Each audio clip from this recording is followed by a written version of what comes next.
Weekend guest ప్రోగ్రామ్కి స్వాగతం. ప్రతి వారం చాలామంది ప్రముఖుల్ని మనం ఇప్పటివరకు ఈ ఇంటర్వ్యూస్ ద్వారాగా వారి యొక్క జీవన శైలిని తెలుసుకునే ప్రయత్నం చేసాం. అయితే ఇప్పుడు మన ఈ వేగ వీకెండ్ గెస్ట్ కార్యక్రమానికి ముఖ్య అతిథిగా ఈరోజు మనతో పాటు ఉన్నారు.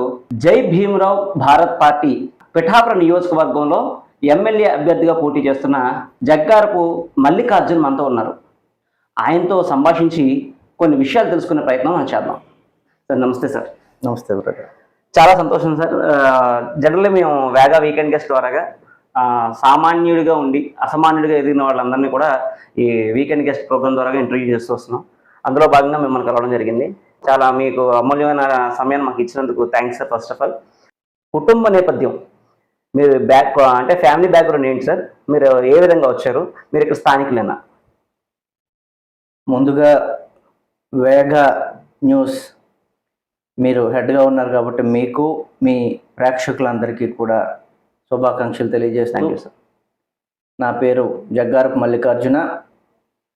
నేను ఒక అడ్వకేట్గా కాకినాడ జిల్లా కోర్టులో, అదేవిధంగా హైకోర్టులో కూడా ప్రాక్టీస్ చేస్తా ఉన్నాను. నేను చందుర్తి గ్రామం, పిఠాపురం నియోజకవర్గం చందుర్తి గ్రామంలో పుట్టడం. ఓకే. అక్కడే నా విద్యాభ్యాసం అంతా కూడా 1వ తరగతి నుండి 5వ తరగతి వరకు కూడా అక్కడే చదవటం. ఆ తరువాత పిఠాపురం RRBHR స్కూల్లో 6th నుండి ఇంటర్మీడియట్ వరకు అక్కడే చదవటం కూడా జరిగింది. ఓకే. ఆ తర్వాత డిగ్రీ అనేది నేను అన్నవరం కాలేజీలో చదవటం, అక్కడ నుండి మాస్టర్స్ చేయడానికి MBA వెస్ట్ గోదావరి వెళ్ళటం.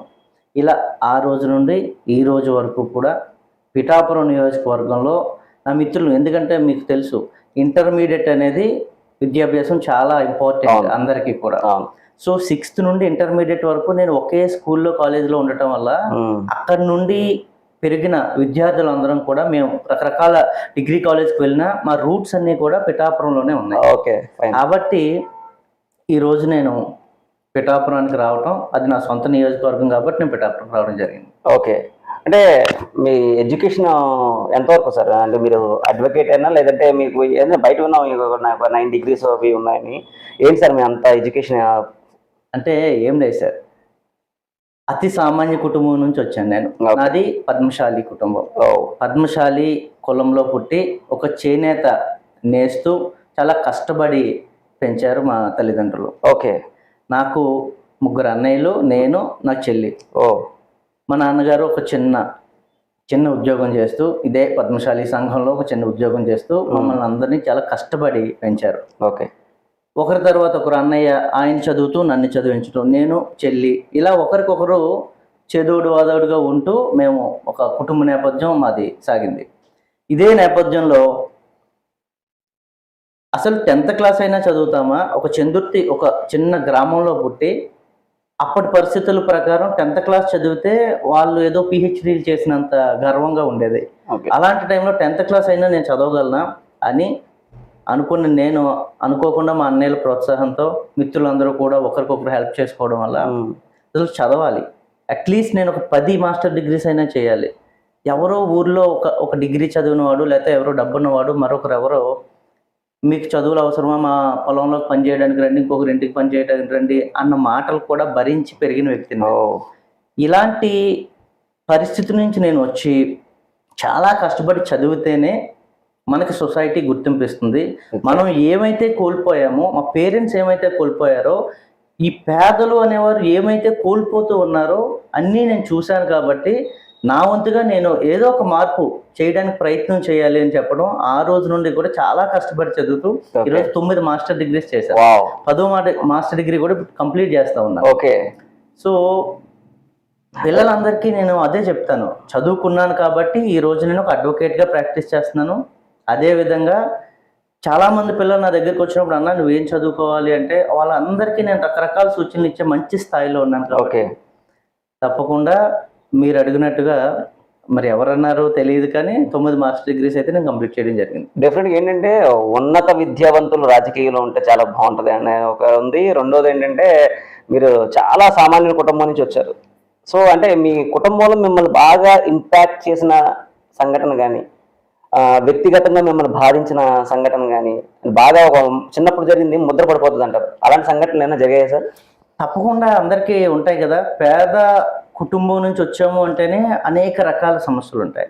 అసలు మొదటగా మనకి ప్రైమరీ నీడ్స్ అని కొన్ని ఉంటాయి. అంటే అట్లా మన ఫుడ్ అండ్ బెడ్ అన్నీ కూడా లేని వారు ఇప్పటికీ కూడా చాలా మంది ఉన్నారు. అదే స్థాయి నుంచి వచ్చినవాడిని కూడా నేను. ఓకే.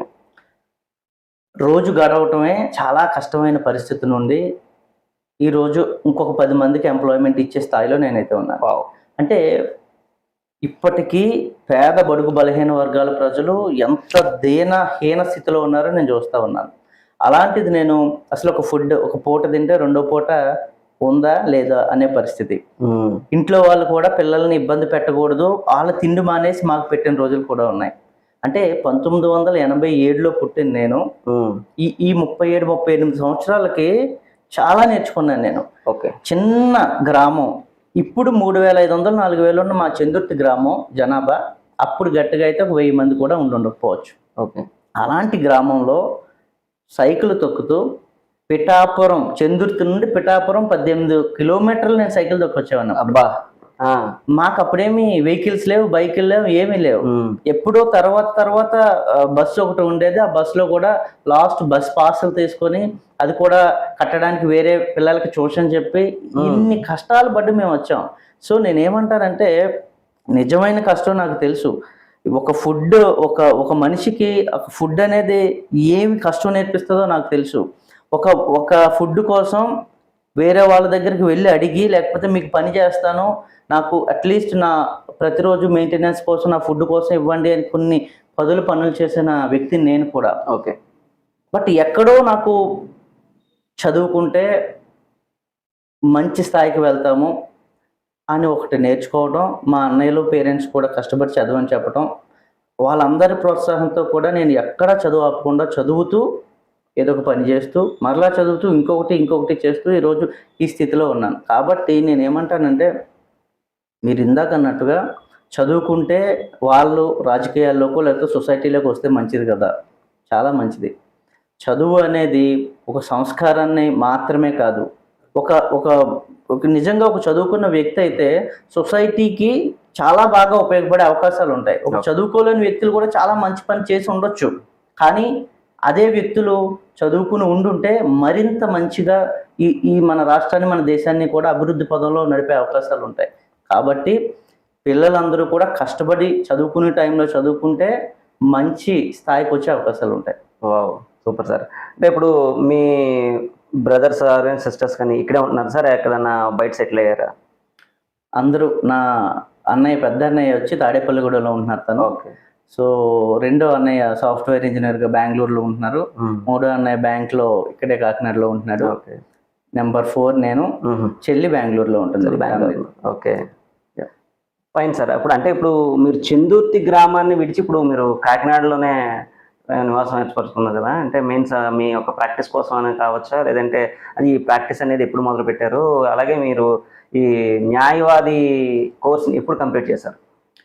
నేను 2017లో అడ్వకేట్గా ప్రాక్టీస్లోకి రావడం, 2014 నుండి 17 బ్యాచ్ నాది. బిఫోర్ పీజీస్ అన్నీ చేస్తూనే నేను మార్కెటింగ్లో ఒక మంచి జాబ్ చేశాను. పర్సనల్గా ఒక హెచ్డిఎఫ్సి బ్యాంక్ సంబంధించిన ఒక మంచి ప్రాజెక్ట్ చేసి అందులో 5 years వర్క్ చేసి ఆ తర్వాత నేను ఈ అడ్వకేట్ ప్రొఫెషన్కి రావడం జరిగింది. సో ప్రొఫెషన్లో మీకు తెలుసు, కాకినాడ అనేది జిల్లాకి హెడ్ క్వార్టర్. ఇప్పుడైతే 3 జిల్లాలుగా మారింది తప్ప ఉమ్మడి జిల్లాలుగా ఉన్నప్పుడు కూడా కాకినాడే హెడ్ క్వార్టర్. మనం ఎవరు రావాలి అన్నా సరే, ఏ మండలం నుంచి ఏ గ్రామం నుంచి అయినా కాకినాడలోనే అక్కడి నుంచి అన్ని పనులు చేసుకునే అవకాశం ఉంటుంది. నేను ప్రతిరోజు 40 కిలోమీటర్ల చందుర్తి నుంచి కాకినాడ రాలేని పరిస్థితి. సో ఇక్కడ ఉండి కాకినాడ నుంచి ప్రాక్టీస్ చేసి సంపాదించే డబ్బుతో లేదా వచ్చే నాలెడ్జ్తో 10 మందికి కష్టపడి పని చేయాలనే ఉద్దేశంతో నేను కాకినాడ రావడం జరిగింది తప్ప ఎప్పటికప్పుడు చందుర్తి ఇప్పటికి మా సొంత ఇల్లు చందుర్తిలోనే ఉంది, మా పేరెంట్స్ అక్కడే ఉంటారు. మేము ప్రతి ఉగాదికి ప్రతి పండగకి ఎక్కడ మంచి కార్యక్రమం చెడు కార్యక్రమం ఏదొచ్చినా చందుర్తిలోనే ఉంటాం. ఓకే సార్, మీ న్యాయవాది వృత్తి అంటేనే కత్తి మీద సామాన్ చెప్పచ్చు. రెండోది ఏంటంటే చాలా అడ్మినిస్ట్రేటివ్ గురించి చాలా బాగా తెలిసే విషయాలు ఉంటాయి మీకు మీ దగ్గర సబ్జెక్ట్లో. అయితే మీరు న్యాయవాదిగా ఈ ప్రొఫెషన్ చేపట్టినప్పటి నుంచి మీరు సాధించిన అచీవ్మెంట్స్ ఏంటి సార్? ఒకటి సార్, ఫస్ట్ ఏంటంటే నేను న్యాయవాదిగా రావడానికి మెయిన్ కారణం కూడా మా అధ్యక్షులు జడా శ్రావణ్ కుమార్ గారు. ఓ సో ఆయన నేను ప్రాక్టీస్ చేయడానికి వచ్చేటప్పుడు మన ఇక్కడ కాకినాడ జిల్లా ప్రత్తిపాడులో మెజిస్ట్రేట్గా పనిచేసేవారు ఆయన. ఓకే. సో అన్ఫార్చునేట్ నేను అడ్వకేట్ అవటం, ఆయన అసలు ఇక్కడ ఎలా ఉండేదంటే కాకినాడ జిల్లాలో ప్రత్తిపాడు ఆయన ఉన్నప్పుడు ఒక చిన్న కోర్ట్ అది, కానీ అదే ప్రతిపాడులో ఒక సంచలనం ఏదో జరుగుతుంది అనే విధంగా అడ్వకేట్స్ అందరూ మాట్లాడుకునేవారు. ఓకే. సో నేను 4-5 కేసుల పని మీద ప్రతిపాడు కోర్టుకు వెళ్ళినప్పుడు ఆయన చూడడం, ఆ రోజు నుండి నిజంగా ఒక చిన్న జడ్జి ఆయన అప్పుడు మెజిస్ట్రేట్గా ఉంటే ఇలాంటి వాళ్ళు కూడా ప్రజల కోసం ఎంత మంచి పనులు చేయగలరా అని చెప్పి నేను ఆయన్ని చూసి ఇన్స్పైర్ కావడం, ఆ రోజు నుండి నేను ఆయనతో ప్రయాణం చేయడం కూడా జరుగుతుంది. ఓకే. సో ఈ తరుణంలో కొన్నిసార్లు నేను కాకినాడ కోర్టుకి వెళ్ళొచ్చు, కొన్నిసార్లు వర్క్ నేర్చుకోవాలి, సబ్జెక్ట్ నేర్చుకోవాలి అని హైకోర్టు కూడా వెళ్ళేవాడిని. ఓకే. ఈ తరుణంలో ఆయన అనుకోకుండా ఇంత మంచి స్థానంలో జడ్జి అనేది ఒక ఉన్నతమైన, మొత్తం అన్ని రంగాల్లో ఉన్నతమైన పదవి జడ్జి అనేది, అలాంటి సడన్గా రిజైన్ చేయడం కూడా జరిగింది. సో రిజైన్ చేసిన తర్వాత ఏంటి జడా శ్రావణ్ గారు సడన్గా రిజైన్ చేశారు, ఇలాంటి వాళ్ళు మనకు అడ్మైర్గా ఉన్నారు కదా, ఇలాంటి వాళ్ళే కదా మంచి ఆలోచనతో ఉన్నారు అని అనుకోవడం. ఆ రోజు ఆయన ఒక పొలిటికల్ స్టాండ్ తీసుకుంటున్నాను, మీలాంటి యూత్ అందరూ కూడా నాతో కలిసి రావండి అని చెప్పటం, ఆ రోజు నుండి మా పొలిటికల్ ప్రయాణం కూడా అక్కడ తరంగేటం జరిగింది. ఓకే. అంటే ఈ పార్టీకి సంబంధించి అంటే న్యాయవాది వృత్తి అనేసరికి చాలా మందికి న్యాయం చేసే స్టేజ్లో ఉంటుంది, చేసే ఉంటారు కూడా చాలా సమస్యలు తీసుకుని. ప్రత్యేకించి అది బాగా కొనసాగుతున్న టైంలో మీకు యాజ్ అన్ యంగ్స్టర్ మీకు ఇంకా చాలా మంచి భవిష్యత్తు ఉంది, వకీల్ సాబ్ రేంజ్కి మీరు వెళ్ళొచ్చు. కానీ మరి ఎందుకు సడన్గా యూటర్న్, ఫుల్ రాజకీయం అనేసరికి ఫుల్గా యూటర్న్ అండి అది. మీ వచ్చిన కుటుంబ నేపథ్యం కావచ్చు, మీరు చదువుకున్న నేపథ్యం కావచ్చు, ఇది రాజకీయం జనరల్గా అందరూ చాలా రొచ్చు అంటారు. అలాంటి దాంట్లోకి ఎందుకు వచ్చారు మీరు? ఫస్ట్ మీరు ఒకటి అన్నారు, రాజకీయం రొచ్చు అని. రాజకీయం చాలా మంచిది, రొచ్చు చేసేసారు చాలామంది. ఓకే. నేను ఎందుకు ఇలా అన్నానంటే, మీరు ఇందాక అన్నట్టుగా ఒక చదువుకున్నవాడు అడ్వకేట్గా నేను ప్రాక్టీస్ చేసుకుంటే ప్రశాంతంగా ఇక్కడ కూర్చుని నా ఫ్యామిలీతో నేను హ్యాపీగా బ్రతకొచ్చు. నా వైఫ్ కూడా అడ్వకేట్. సో నేనేమంటానంటే ఒక చిన్న జూనియర్ లాయర్ గానో లేకపోతే కొన్ని రోజులు ఉంటే సీనియర్ లాయర్ గానో ఎవరి పరిస్థితులుగా మేమైతే హ్యాపీగా బ్రతకగలం. కానీ నేను పెరిగిన నేపథ్యం అదే చెప్పాను, అడ్వకేట్గా వచ్చాను, ప్రాక్టీస్ చేస్తున్న తరుణంలో ఒక మంచి వ్యక్తిని కలిశాను. ఆ రోజు మరలా పొలిటికల్గా టర్న్ అవ్వటం, పొలిటికల్గా ఆయన కూడా తిరిగి కొన్ని వందల వేల పోరాటాలు చేయడం, ఇవన్నీ కూడా అరే నేను భరించిన ఇదే పేదల కోసం కదా, మాలాంటి వారి కోసం కదా ఈయన కూడా ప్రయత్నం చేస్తూ ఒక మంచి ఉద్యోగాన్ని వదిలేసి ఒక జడ్జిగా పదవిని వదిలేసి ఈయన కూడా రావటం, ఇలాంటి వారితో కలిస్తే మేము కూడా మా ఆలోచనలు కూడా మారుతాయి, మా ఆలోచనలు లాంటివే ఈయన ఆలోచనలు కూడా నా రోజు కలవటం. అలాంటి వ్యక్తి మరలా జడ్జి నుండి అడ్వకేట్గా వచ్చి ఆయన కూడా హైకోర్టులో ప్రాక్టీస్ చేస్తూ ఉన్నారు. ఇప్పుడు ఎవరైనా అడ్వకేట్గా ఉండి జడ్జి పదవి కొట్టి ఇంక లైఫ్ సెటిల్ అనుకుంటే ఆయన స్టార్టింగ్ నుండే జడ్జి నుండి అడ్వకేట్గా ఇప్పుడు ప్రాక్టీస్ చేస్తూ ఉన్నారు. ఇలాంటి వ్యక్తులతో ప్రయాణం చేస్తే అది చాలా తృప్తిగా ఉంటుంది మాకు. అందుకే నేనేమంటానంటే ప్రాక్టీస్ చేస్తూనే ఉన్నాను, పని చేస్తూనే ఉన్నాను. సమయం కుదిరినప్పుడు ప్రజల కోసం కొన్ని వందల పోరాటాల్లో నేను కూడా భాగస్వామ్యం కావడం జరిగింది. సో రాజకీయం అనేది రొచ్చు మాత్రమే కాదు, రాజకీయాన్ని రొచ్చు చేసిన కొంచెం మంది వ్యక్తుల నుండి ప్రజాస్వామ్యాన్ని, రాజకీయాలని కాపాడాలి. నాది కూడా ఒక చిన్న బాధ్యత ఉంది కాబట్టి తప్పనిసరిగా నా బాధ్యత నెరవేర్చడం కోసం నా ప్రాక్టీస్ ఒక పక్కన చేస్తూనే మరొక పక్క రాజకీయాల్లో ఉండడం జరిగింది. చాలా మంచి మాట. అంటే రాజకీయ ప్రక్షాళనకు నేను సైతం అంటున్నారు మీరు. బాగుంది సార్. అయితే ఈ ఎలాగా టాపిక్ వచ్చింది కాబట్టి అసలు ఓవరాల్గా అంటే మీరు ఏదో 2 రోజుల క్రితం మేము ఒక ఛానల్లో చూసాం, మీరు మాట్లాడింది చాలా హానెస్ట్ పర్సన్ అనిపించింది. అది అదంటే ఏంటంటే ఎవరన్నా నేను ఖచ్చితంగా నేను గెలుస్తాను అని కొండ బదులు కొడతాడు, ధీరాలు పలుకుతాడు. బట్ మీరు నిజంగా సోషల్లో కూడా ట్రెండ్ అవుతుంది అది. ఒక ఇన్ కేస్ గెలిచినా ఓడినా నేను ప్రజలతో పాటే ఉంటాను, ప్రజల కోసం నేను సేవ చేస్తాను అన్నారు. అంటే ఓటమిని సైతం ఒప్పుకున్న వాడికి గెలుపుని సాధించే హక్కు ఉంటుంది అన్నారు. ఆ హానెస్టీ నచ్చింది సార్. ఆ హానెస్ట్ పర్సన్గా అడుగుతున్నాను, అసలు రాజకీయం మీద మీ యొక్క ఒపీనియన్ ఏంటి? ఒకటి సార్, మీరు అన్నట్టుగా గెలిచినా ఉంటాను, ఓడిపోయినా ఉంటాను అని ఎందుకు అన్నారు ఫస్ట్ మన స్థాయి ఏంటి అనేది ముందు మనకు తెలుసు. ఎగ్జాక్ట్. సో నేను ఎంత కష్టపడ్డానో, నేను ఎంత పని చేస్తా ఉన్నానో, ప్రజలు ఎంత మనల్ని ఆదరిస్తారు అనేది ఫస్ట్ మనం తెలుసుకోవాలి. జనాలు చాలామంది రాజకీయాలు అంటే ఒక వైట్ షర్ట్ వేసుకుని, ఒక బైక్ వేసుకుని, ఒక కార్ వేసుకుని వచ్చేయాలి అని ఒక మీరిందన్న ఒక రొచ్చులాగా తయారు చేశారు దీన్ని. కానీ మనం ఏ ఫీల్డ్ని అయితే ఎంచుకున్నామో దాంట్లో పీక్స్కి వెళ్ళాలి అంటే కొంచెం టైం పడుతుంది ఎవరికైనా సరే. ఇప్పుడు ప్రాక్టీస్ చేయాలి అంటే, ఒక కేసుని డీల్ చేయాలి అంటే కొన్ని సంవత్సరాలు దాని మీద ప్రాక్టీస్ చేయాలి. సో చేయగా ఏదైనా ఎక్స్పీరియన్స్ వస్తుంది, అప్పుడు మాత్రమే మనం కేసును గెలవగలం, లేదా అట్లీస్ట్ దాన్ని ఒక న్యాయం చేసే ప్రయత్నం చేయగలం. రాజకీయమైనా ఏ వ్యవస్థ అయినా ఏదైనా ఒకటే.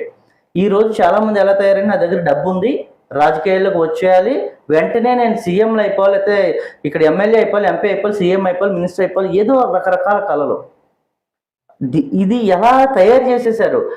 వీడు చాలా నీట్గా వెళ్ళాల్సిన రాజకీయాలని మన చిన్నటి నుంచి మనం చూస్తూనే ఉన్నాం. చాలా అంటే డిగ్నిఫైడ్గా ప్రత్యర్థులుగా ఉండేవారు రాజకీయ నాయకులు అందరూ కూడా టైం వచ్చేటప్పటికి. కానీ ఇప్పుడు అందరూ శత్రువులుగా తయారు చేశారంటారు. సో నేను ఏమంటానంటే, రాజకీయాన్ని ప్రక్షాళన చేయటానికి యువత అనేది ముందుకు వచ్చినప్పుడు మాత్రమే, చదువుకున్న వారు మరీ ఎక్కువగా ముందుకు వచ్చినప్పుడు మాత్రమే దీన్ని మనం ఆపడానికి, మన వంతు ప్రక్షాళన చేయడానికి కూడా ప్రయత్నం చేయగలం. ఓకే. సో దానిలో భాగంగానే జడా శ్రవణ్ కుమార్ గారితో మాలాంటి యువత అందరం కూడా కలిసి రావడం జరిగింది. మా వంతు ప్రయత్నం చేస్తాం. మీరు అన్నట్టుగా తప్పకుండా నేను రాజకీయాల్లోకి వచ్చి 6 సంవత్సరాలు అయింది. 2019లో ఇదే కాకినాడ జిల్లాలో ఉన్న కాకినాడ రూరల్ నుండి ఎమ్మెల్యేగా పోటీ చేశాను. అవునా? ఓకే. 2019 నుండి ఇప్పటి వరకు కూడా ప్రతిరోజు ప్రజల కోసం పనిచేస్తూ, ఓ పక్క నా ప్రాక్టీస్ చేసుకుంటూ, అన్ని పనుల్లోనూ ఫుల్ డే రెస్ట్ లేకుండా కష్టపడ్డాను నేను. ఓకే. సో ఎప్పుడైనా సరే మనం గెలవటానికి అవకాశం కావాలి అంటే లాంగ్ రన్ కష్టపడాలి, ప్రజల్లోనే ఉండాలి. గెలిస్తే మరింత ఎక్కువగా ఉండడానికి ప్రయత్నం చేస్తాం. ఓడిపోయినా సరే అదే విధంగా ఉండాలంటాను. చాలా మంది ఏంటంటే గెలవడానికి వస్తున్నారు, డబ్బులు వేసుకున్నారు, లేకపోతే కష్టపడుతున్నారు, ఓడిపోతే ఇది మనకు సెట్ అవుతుందని వెళ్ళిపోతున్నారు. ఓకే. ఎలా వెళ్ళిపోతారు? అక్కడే కదా ఎక్కడో మిస్ అయింది. మనకి కష్టపడ్డాం సరిగ్గా, లేకపోతే ప్రజలను మనం ఆకట్టుకోలేకపోయాము. సో ఎక్కడో మిస్టేక్స్ చేసాము, దాన్ని రెక్టిఫై చేసుకోవడానికి ఇంకొంచెం ఉంటే దక్కంది ఏదీ లేదు. ఓకే. సో నేను ఈ సందర్భం వచ్చింది కాబట్టి ఒక చిన్న కథ కూడా చెప్తాను. చెప్పండి సార్. ఒక మహర్షి ఒక చెట్టు కింద తపస్సు చేసుకున్నాడు ఆయన కొన్ని రోజులు. ఆయనకి ఎండకి వానకి ఆ చెట్టు ఆయన కాపాడింది. తపస్సు అయిపోయిన వెంటనే ఆ మహర్షి, అమ్మా నీకేం కావాలి చెట్టు అని అడిగాడు. ఓకే. ఆ చెట్టు అని చెప్పిందట, నాకు నేనున్న రాజ్యానికి, ఏదైతే ఆ చెట్టు రాజ్యంలో ఉందో ఆ రాజ్యానికి నేను రాజును కావాలి, నేను రాజ్యాన్ని పరిపాలించాలి అని చెప్పిందట ఒక చెట్టు. ఓకే. తదాస్తు అని మహర్షి దీవించి వెళ్ళిపోయారు. ఆ రోజు రాత్రి ఒక పెద్ద గాలివాన వచ్చి ఆ చెట్టు కింద పడిపోయింది. ఆ చెట్లు నరికి ఆ చెట్టుతో కొన్ని చెప్పులు తయారు చేశారు. ఓకే. సేమ్ ప్యారలల్గా శ్రీరాముడు అడవికి వెళ్ళే సందర్భం అదే రోజు వచ్చింది. ఆయన ఈ చెప్పుల్నే వేసుకొని అడవికి వెళ్ళడం జరిగింది. సో కొన్ని రోజుల తర్వాత శ్రీరాముడు వాళ్ళ తమ్ముడు, అన్న మీరు మన రాజ్యానికి వచ్చి దయచేసి మన రాజ్యాన్ని మీరు పరిపాలించాలి అని చెప్తే, నేను రాను తమ్ముడు అంటే వాళ్ళ బ్రదర్ వాళ్ళ తమ్ముడు, మీ చెప్పులు ఇవ్వండి, మీ చెప్పులు నేను మన రాజ్యంలో రాజుగా పెట్టి చెప్పులతో పరిపాలన చేస్తాను అని చెప్పాడు. అంటే ఇది కల్పిత కథ లేకపోతే పురాణాల నుంచి వచ్చిందా అనేది నేను ఇక్కడ ఇది సందర్భం కాకపోయినా, ఒక చెట్టు అనుకుంది నేను ఎప్పటికైనా రాజు కావాలి అని. ఒక మనిషి, ఒక చెట్టే అనుకుంటే కాగలిగింది, ఒక మనిషి అనుకున్నాడు అంటే తప్పనిసరిగా ఇక్కడ ఉండి ఇక్కడే కష్టాలు తెలుసుకుని ఉంటే తప్పనిసరిగా అవుతాడు అని నమ్మినవాడిని నేను. సూపర్. కాబట్టి తప్పనిసరిగా మొన్న నేను చెప్పిన ప్రెస్ మీట్లో కూడా గెలవటానికి ప్రయత్నం చేస్తాను. నా స్థాయి నాకు తెలుసు. కాకపోవచ్చు, ప్రతి ఓటమి గెలుపునే సహజం. సో ఓడతాం, ప్రయత్నం చేస్తాం ఎక్కడ మిస్టేక్ వచ్చిందని. 2024లో ప్రయత్నం చేస్తాం, 19లో ప్రయత్నం చేశాను, 24 వరకు కష్టపడి పనిచేశాను, సబ్జెక్ట్ పెంచుకున్నాను, ప్రజాదరణ పెంచుకున్నాను. 24 నుండి 29కి ప్రయత్నం చేస్తాను, 34 ప్రయత్నం చేస్తాను. నాకు వయసు ఉంది, చదువు ఉంది, సంస్కారం ఉంది, జ్ఞానం ఉంది, ఓపిక మరింత ఎక్కువగా ఉంది. ఓకే. సో చాలా మంచి విలువైన ఒక, అంటే మీరు అది కథ ఎక్కడ విన్నారు కానీ మంచి ఇన్స్పిరేషన్ గా ఉంది. అయితే సార్ ఇప్పుడు జనరలీ చాలా మంచి వ్యాలిడ్ పాయింట్స్ చెప్పారు సార్. అంటే చాలా యువతకి మీరు చెప్పింది చాలా ఇన్స్పైర్ కూడా అవుతుంది. అయితే ఇంత మంచి నాలెడ్జ్ ఉంది, ఇంత ఉంది మీకు, అన్నీ నాకు తెలిసినంత వరకు చాలా అనలైజేషన్ పవర్ ఎక్కువ ఉంటుంది. ఇలాంటి నేపథ్యంలో ఇప్పుడున్న రాజకీయ పరిస్థితులు వేరు, అందులోనూ పిఠాపుర పరిస్థితులు మరీ వేరుగా ఉన్నాయి, వేడెక్కున్నాయి, రాష్ట్ర వ్యాప్తంగా ఇక్కడ ఫోకస్ అయ్యి ఉంది. ఇలాంటి టైంలో ఇక్కడ పోటీ చేయాలన్న గట్స్ ఎక్కడి నుంచి వచ్చాయి? ఎలా? ఇది గట్స్ అని మనం అనక్కర్లేదు, ఎందుకంటే మరి ఇప్పుడు పిఠాపురం నుండి పోటీ చేసే బడా రాజకీయ నాయకులు అందరూ కూడా ఎక్కడి నుంచి వచ్చారో నాకైతే తెలియదు, కానీ కష్టాల నుంచి నేను వచ్చాను. ప్రతి కష్టం నాకు తెలుసు.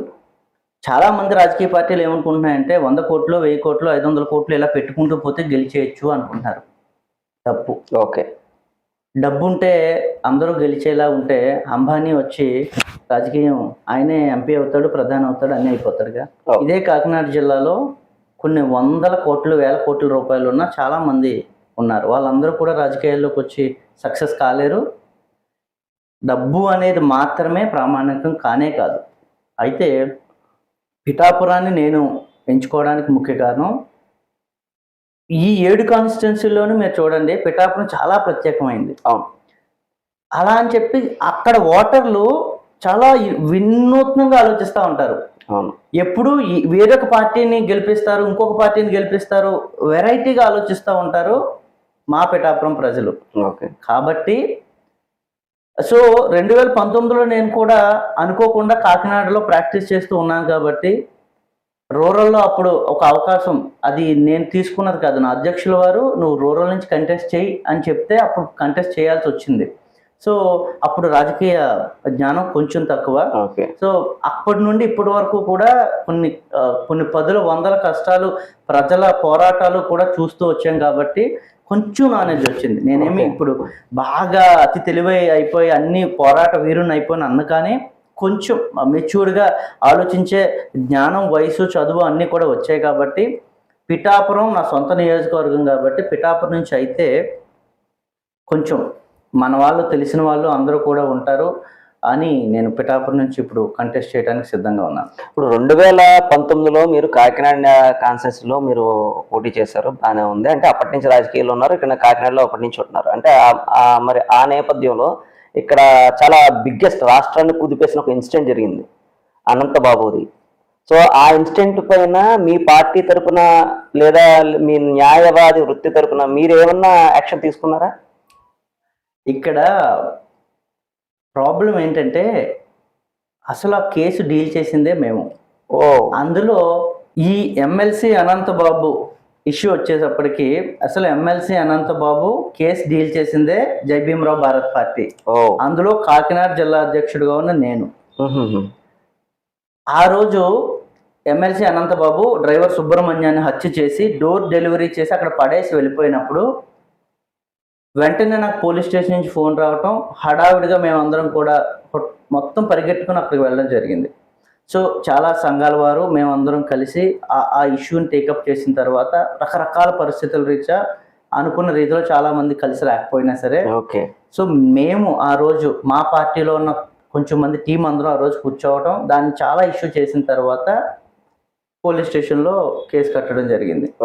అయితే అది చాలా చిన్న కేసులో అప్పుడున్న ఎస్పీ గారు తీసి పక్కన పడేస్తే అనంతబాబు హ్యాపీగా ఎంజాయ్ చేస్తూ పెళ్ళిళ్ళకి ఎంజాయ్ చేసుకుంటూ తిరిగేవాడు. ఈ ఒక దళితుడిని, ఒక పేద బడుగు బలహీన వర్గాల ప్రజలను ఇలా చంపి పడేస్తే ఒక అధికార పక్షంలో ఉన్న, అధికార పార్టీలో ఉన్న ఒక ఎమ్మెల్సీ ఇది కరెక్టా అని చెప్పి ఆ రోజు నేను మా అధ్యక్షుడు జడా శ్రవణ్ కుమార్ గారికి వెంటనే చెప్పడం, ఆయన హుటాహుటిన విజయవాడ నుండి ఇక్కడికి వెంటనే రావటం, మండు టెండలో మధ్యాహ్నం 1 గంటకి రోడ్డు మీద మేమందరం కూర్చుని పోరాడితే అప్పుడు కానీ ఆయన మీద ఆ కేసుని వదిలి మళ్ళీ కొత్త మార్పులు చేసి కేసును కట్టడం, వెంటనే ఎమ్మెల్సీ అనంతబాబు జైలుకి వెళ్ళడం కూడా జరిగింది. సో బట్ ప్రాబ్లం ఏంటి అంటే అసలు ఆ కేసు మేము చేసినట్టుగా ఎక్కడా కూడా సరైన స్థాయిలో పబ్లిసిటీ చేసుకోలేకపోయాం. సో ఇలా ఒకటి కాదు, మా పార్టీ కొన్ని వందల వేల కేసులు ప్రజాక్షేత్రంలో కోర్టుల్లో కూడా మేము గెలిచి చేయడం జరిగింది. మా జడా శ్రవణ్ కుమార్ గారు ఆ రోజు కాకినాడ రావటం, మేము అందరం కలిసి రోడ్లెక్కి పోరాడటం వల్ల అదే ఎస్పీ గారు ఆ కేసును మరలా రీఆర్డర్ చేసి ఒక కేసు కట్టడం, మర్డర్ కేసుగా క్రియేట్ చేయడం కూడా జరిగింది. అప్పుడు అనంతబాబు జైలుకి వెళ్ళడం జరిగింది. ఓకే. సో నేనేమంటానంటే పార్టీ చిన్నది, మా సభ్యులు కూడా చాలా తక్కువ మంది. సోషల్ మీడియా ఇప్పుడు ఇంత బాగా యాక్టివ్ అయినా సరే మేము మా పనుల్లో పడటం, మా ప్రాక్టీస్ చేసుకోవడం, మా పార్టీని రన్ చేసుకుంటూ ఉండటం వల్ల అనుకున్న రీతిలో మేము దాన్ని అంత ఫోకస్ చేసుకోలేకపోయాం. కానీ చాలా మీడియా వారు అయితే మేము చేసిన పోరాటాలని చాలా మంచిగానే అయితే చూపించారు. బట్ అదే నేనేమంటానంటే ఇందాక మీరు అడిగినట్టుగా అదే కేసులో పవన్ కళ్యాణ్ లాంటి ఒక చరిష్మా ఉన్నవాడు ఆ రోజు క్యాస్ట్లను పక్కన పెట్టి ఆయన నుంచుని ఉండుంటే ఈ కేసు ఏ స్థాయిలో ఉండును, లేదా ప్రజలు అదే పవన్ కళ్యాణ్ ఏ విధంగా ఆదరించరు. ప్రాబ్లం ఏంటి అంటే ఇలాంటి చరిష్మా ఉన్నా సరే రాజకీయాలు చేత కానీ రొచ్చు చేశారు అన్నారు చూడండి, ఇలాంటి రొచ్చు వీళ్ళందరూ కలిసి చేస్తూ ఉన్నారు. సో మా పార్టీ ఈ అనంతబాబు ఇష్యూలో మాత్రమే కాదు, కొన్ని వందల కేసుల్లో డాక్టర్ సుధాకర్ మీరు చూసే ఉంటారు, కరోనా వచ్చినప్పుడు మాస్క్ అడిగినందుకు డాక్టర్ సుధాకర్ని ఎలా చనిపోయే విధంగా ఆ రోజు ప్రభుత్వం కానీ పోలీసులు కానీ చేశారు. ఆ కేసు చేసిన మేము, మా అధ్యక్షులు జడా శ్రవణ్ కుమార్ గారు ఆయన ముందుండి పోరాడితే డాక్టర్ గారిని కాపాడుకోలేకపోయాం. కానీ ఆ కేసుని సిబిఐ వరకు కూడా తీసుకెళ్ళింది మేము. డాక్టర్ అనితారాణి తన కేసు డీల్ చేసింది మేము. శిరోమండనం వరప్రసాద్ తన పోలీస్ స్టేషన్లో శిరోమండనం చేస్తే తను కాపాడింది మేము. మొన్న కోడికత్తి శ్రీను తన కోసం పూర్తి స్థాయిలో ప్రయత్నించింది మేము. ఒకటి కాదు, ఏదైతే సంచలనాలు జరిగాయో అన్ని కేసుల్లోనూ జడా శ్రవణ్ కుమార్ గారు ఆయనతో పాటు మేము అందరం కూడా ఉన్నాం. ఓకే. సో ఇదే పార్టీ అంటే ఎలాగా పొలిటికల్ సంబంధించి వచ్చింది కాబట్టి ఇదే కాకినాడలో ఇప్పుడు ప్రతి పార్టీ విమర్శిస్తున్నటువంటి ద్వారంపూడి చంద్రశేఖర్ రెడ్డి చాలా అక్రమాలు చేస్తున్నారు, చాలా ఎలిగేషన్స్ ఉన్నాయి. వీటిపైన మీరు ఎప్పుడైనా స్పందించారా? ఎలాగా దాన్ని ఫేస్ చేశారు? గత 5 సంవత్సరాల నుండి ఇక్కడే నా ఆఫీస్ ఉంది. మీకు తెలుసు, నా పక్క వీధిలో ద్వారంపూడి చంద్రశేఖర్ రెడ్డి ఇల్లు, ఈ పక్క వీధిలో వంగ గీతా విశ్వనాథ్ గారి ఇల్లు, ఆ పక్కనే కురసాల కన్నబాబు ఇల్లు. సో వీళ్ళందరి మధ్య 5 సంవత్సరాల నుంచి ఒక రాజకీయ పార్టీ పెట్టి ఇక్కడే ఉండి నేను రన్ చేస్తున్నానంటే మీరు చూడవచ్చు. కొన్ని వందల ప్రెస్ మీట్లు పెట్టి ద్వారంపూడి చేస్తున్న అరాచకాలను బట్టబయలు చేసింది నేను, ఒక చిన్న పర్సనాలిటీ అయ్యుండి. మీరు ఇందాకన్నట్టుగా ఇంత బడాబాబుగా ఉన్న చంద్రశేఖర్ రెడ్డి ఏమైనా ప్రశ్నించారా అంటే మీరు ఒక్కసారి రివైండ్ చేస్తే ప్రతి న్యూస్లోని ద్వారంపూడి చేసిన అనేక అక్రమాలను, వీళ్ళు చేసిన కబ్జాలను, పోర్ట్లో జరిగే మోసాలను, లేకపోతే వీళ్ళు రకరకాల పేదలు ఎవరైనా వచ్చి నా సైటు కాపాడండి అని వస్తే వీళ్ళే దాన్ని ఏ విధంగా ఆక్యుపై చేసుకున్నారు, లేటెస్ట్ రకరకాల షాపింగ్ కాంప్లెక్స్ మీద వచ్చిన ఎలిగేషన్స్ కావచ్చు, ఈ మధ్య వస్తున్న అనేక రకాల ఇప్పుడు మన డ్రగ్స్ సంబంధించిన కేసెస్లో కావచ్చు, అన్నిటిని నా స్థాయికి మించి నేను పోరాటం చేశాను. లేకపోతే ఒక చిన్న పార్టీ ఉంది, ఒక చిన్న వ్యవస్థను మేము నిర్మించుకుని ఇక్కడ ఇలాంటి వాళ్ళతో పోరాడాలి అంటే మీకు ఎంత గట్స్ కావాలో తెలుసు. కాబట్టే మీరు అన్నట్టుగా ధైర్యంగా ఉన్నాం కాబట్టి, తప్పు చేయలేదు కాబట్టి, చదువుకున్నాం కాబట్టి, రాజ్యాంగాన్ని నమ్ముకున్నాం కాబట్టి, అడ్వకేట్స్ కాబట్టి ఇదే కాకినాడలో ఇదే గడ్డలో వీళ్ళ పక్కనే ఉండి రాజకీయం చేస్తా ఉన్నాం. వీళ్ళతో మీరు ఇలా విభేదిస్తూ వాళ్ళని కేసులు న్యాయపరంగా వాళ్ళకి ఉచ్చుబిగిస్తున్న నేపథ్యంలో మీపైన ఏమైనా దాడులు జరిగాయా? లేదు. మీరు ఒక్కటి చూస్తారు, మేము ఎప్పుడు కూడా వాళ్ళు చేసిన అక్రమాలను మాత్రమే ఖండించాం తప్ప పర్సనల్ లైఫ్కి ఎప్పుడు కూడా వెళ్ళలేదు. సో సొసైటీ కూడా చూస్తుంది, మనం సొసైటీలో ఉన్నాం కాబట్టి ఈ పిల్లలు, ఈ అడ్వకేట్స్ లేకపోతే చదువుకున్న వారు ఏ విధంగా ప్రశ్నిస్తా ఉన్నారని చూస్తారు తప్ప ఈ చాలా పార్టీలాగా పరమ బూతులు తిట్టుకుంటూ పాన్ పరాగులు నవ్వుకుంటూ ఈ ఒక ఒక ఒక వరస్ట్ రాజకీయం అయితే చేయడానికి మేము రాలేదు. కాబట్టి రేపు పొద్దుట మీరు అన్నట్టుగా ఒకవేళ ఎవరైనా దాడి చేయడానికి వచ్చినా వీళ్ళు ఏం చేశారని చెప్పి మీరు దాడి చేస్తున్నారని ప్రజలు అడగడానికి సిద్ధంగా ఉన్నారు. కాబట్టి వాళ్ళు కూడా అంత పైకి వచ్చే అవకాశం లేదని నేను భావిస్తా ఉన్నాను. ఓకే, కాకినాడని ఆల్మోస్ట్ మెట్రో సిటీ లెవెల్లో డెవలప్ చేస్తానని శపథాలు చేశారు వైసీపీ నాయకులు. అలాగే దిగ్గజాలు ఇక్కడ ఉన్నారు. మీరు చెప్తున్న 2019 నేపథ్యంలోనే వంగా గీత గారు ఎంపీగా ఇక్కడ సిద్ధంగా ఉండి రాజ్యసభలో చక్రం తిప్పుతున్నారు. కురసాల కన్నబాబు అనే ఒక మినిస్టర్ ఇక్కడే ఉన్నారు. అలాగే రాష్ట్ర రాజకీయాలు శాసించే ద్వారంపూడి చంద్రశేఖర్ రెడ్డి ఎమ్మెల్యేగా ఉన్నారు. ఇంత మంది ఉండి కాకినాడ అభివృద్ధి చేయలేదంటారా? ఒకటి సార్, కాకినాడ సిటీని కావచ్చు ఏదైనా ఇది ఎలా ఉంటుందంటే రాజకీయం 2019 నుంచి మాట్లాడుకుంటే వేరొక 2014 నుంచి 19 ఏం జరిగింది అంటారు, వారు మరొక ముందుకు వెళ్తారు. బట్ ఎక్కడో చోట కామాలు కాకుండా ఫుల్ స్టాప్ ఉండాలి అంట నేను. ఓకే, ఎందుకంటే ఫాస్ట్ 5 తీసుకుంటే ఆ ముందు రాష్ట్రం విడిపోయినప్పుడు అప్పుడేం చేశారు, చంద్రబాబు నాయుడు మాకు జస్ట్ ఒక ఖాళీ సంచులు ఇచ్చేసి బయటకు వెళ్ళిపోయాడు అంటాడు జగన్. మరి తప్పు చంద్రబాబు మీద పెడదామా, వీళ్ళు ఏం చేయలేకపోయారని వీళ్ళ మీద పెడదామా? నేను ఏమంటానంటే కాకినాడని డెవలప్ చేయడానికి చాలా స్పేస్ ఉన్నా సరే వీళ్ళ ముందున్న వాళ్ళు అందరూ కూడా మోసం చేశారంట నేనైతే. ఓకే, సో రాష్ట్రానికి లేదా మన జిల్లాకు లేదా మా కాకినాడకు ఏం చేశారు వీళ్ళందరూ? మెడలు వంచి ఎంపీగా నేను ఎక్కువ ఎంపీలు నెగ్గితే మెడలు వంచి మోదీని ఫండ్స్ తెస్తాను 100,000 కోట్లు అని చెప్పిన జగన్మోహన్ రెడ్డి అదే మోదీ దగ్గరికి వెళ్ళి నమస్కారం పెట్టి పక్కన కూర్చుంటాడు. గెలిచిన జగన్ అలాగే చేస్తాడు, ఓడిపోయిన చంద్రబాబు అదే చేస్తాడు. సో వీళ్ళందరూ కూడా నేను ఒక మాట అంటాను ఏంటంటే ఎన్డీఏ కూటమిలో ఉన్నది జనసేన, టీడీపీ, బీజేపీ మాత్రమే కాదు, వైఎస్ఆర్సీపీ కూడా. ఓకే, అది ఇంటర్నలా ఎక్స్టర్నలా అనేది వాళ్ళ ఇష్టం. అది సెంచరల్ వ్యాఖ్య ఇది తప్పకుండా. ఒక పెద్ద ఆయన అన్నట్టుగా 25 ఎంపీ కాన్స్టిట్యున్సీలు మన ఆంధ్రప్రదేశ్లో ఉంటే బీజేపీ ఎందుకంటే ఇక్కడ ఇంత సీరియస్గా తీసుకుంటలేదు అంటే ఒక ఆయన చాలా మంచి ఆన్సర్ ఇచ్చాడు. 25 ఎంపీలు ఎవరొకరు నెగ్గుతారు కదా, టీడీపీ నెగ్గినా అదే బీజేపీకి సపోర్ట్ చేస్తుంది, వైసీపీ నెగ్గినా అదే బీజేపీకి సపోర్ట్ చేస్తుంది. సో బీజేపీ ఎందుకు వచ్చి ఇక్కడ ఎంటర్టైన్ చేయాల్సిన అవసరం ఉంది? వాళ్ళు హ్యాపీగానే ఉన్నారు. వైఎస్ఆర్సీపీ రాష్ట్రంలోనే ఫైటింగ్ తప్ప దేశం నుంచి మనం ఏమైనా తెచ్చుకుందాం, మన రాష్ట్రాన్ని, మన జిల్లాని, మన నియోజకవర్గాన్ని ఇంప్రూవ్ చేయాలనే ఉద్దేశం 2 పార్టీలకు లేవు.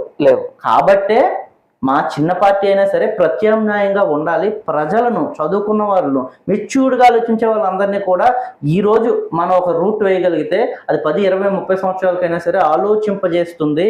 తద్వారా మాలాంటి యువత మరింత ముందుకు వస్తే ప్రశ్నించే ఒక గుణం బయటకు వస్తుంది. తద్వారా వీళ్ళందరూ భయపడతారని కాబట్టే మేము ఈ స్టెప్ తీసుకోవడం జరిగింది. బాగుంది సార్. అంటే ఇప్పుడు యాక్చువల్లీ వైఎస్ఆర్సీపీకి ప్లస్ ఏంటంటే వాళ్ళు చేసే మేనిఫెస్టోలో చేసిన పథకాలు కావచ్చు, వాళ్ళు చేసిన సచివాలయ వ్యవస్థ కావచ్చు, వాలంటీర్ వ్యవస్థ కావచ్చు, అదే మా పెద్ద బలగం అంటున్నారు.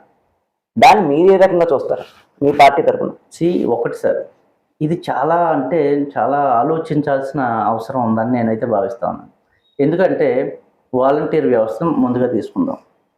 వాలంటీర్గా చదువుకునే వాలంటీర్గా పనిచేస్తున్న ఆ పిల్లలు ఏం చదువుకుంటే 5,000, 6,000 ఉద్యోగం వచ్చింది వాళ్ళకి. ఓకే, 10th క్లాస్ వాళ్ళు, ఇంటర్ వాళ్ళు, డిగ్రీల వాళ్ళు, బీటెక్ వాళ్ళు, ఎంసీఏ వాళ్ళు, ఎంటెక్ వాళ్ళు కూడా 5,000 ఉద్యోగం కోసం ఒక వాలంటీర్గా పనిచేస్తూ ఉన్నాడు ఈ రాష్ట్రంలో.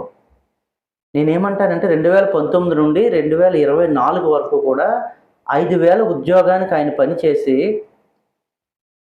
రేపు పొద్దుట 5 సంవత్సరాలు వాల్యుబుల్ టైంని ఆయన కోల్పోతే మన రాష్ట్రానికి, మన దేశానికి యువతను, క్వాలిటీ ఉన్న యువతను ఏమందిస్తాం? ఒక బీటెక్, ఒక డిగ్రీ, ఒక పీజీ చదువుకున్న విద్యార్థి తన ఆలోచనలతో ఒక మిరాకిల్ సృష్టించి లక్షల కోట్ల రూపాయలు సంపాదించాల్సిన పిల్లలు 5,000కి అదే ఊర్లో పరిమితం అయిపోతే వీళ్ళు చెప్తున్న రాజకీయంలాగా ఆ ఊర్లో ఉండి 5,000 సంపాదించుకుంటారు అని బుద్ధి లేకుండా మాట్లాడతారు. కానీ ఆ పిల్లలు వాళ్ళ నాలెడ్జ్ ఉంటే 5,000 ఏంటి, 50,000, 5 లక్షలు, 5 కోట్లు సంపాదించే ఒక మంచి వ్యవస్థ వెళ్తే అది మన రాష్ట్రానికి, దేశానికి ఎంత మంచిదని ఆలోచించకుండా ఒక అలా నాలెడ్జ్ని కుదించి ఆ ఊరికి పరిమితం చేసి ఇలా సర్వనాశనం చేశారని అయితే నేను అంటాను. ఓకే.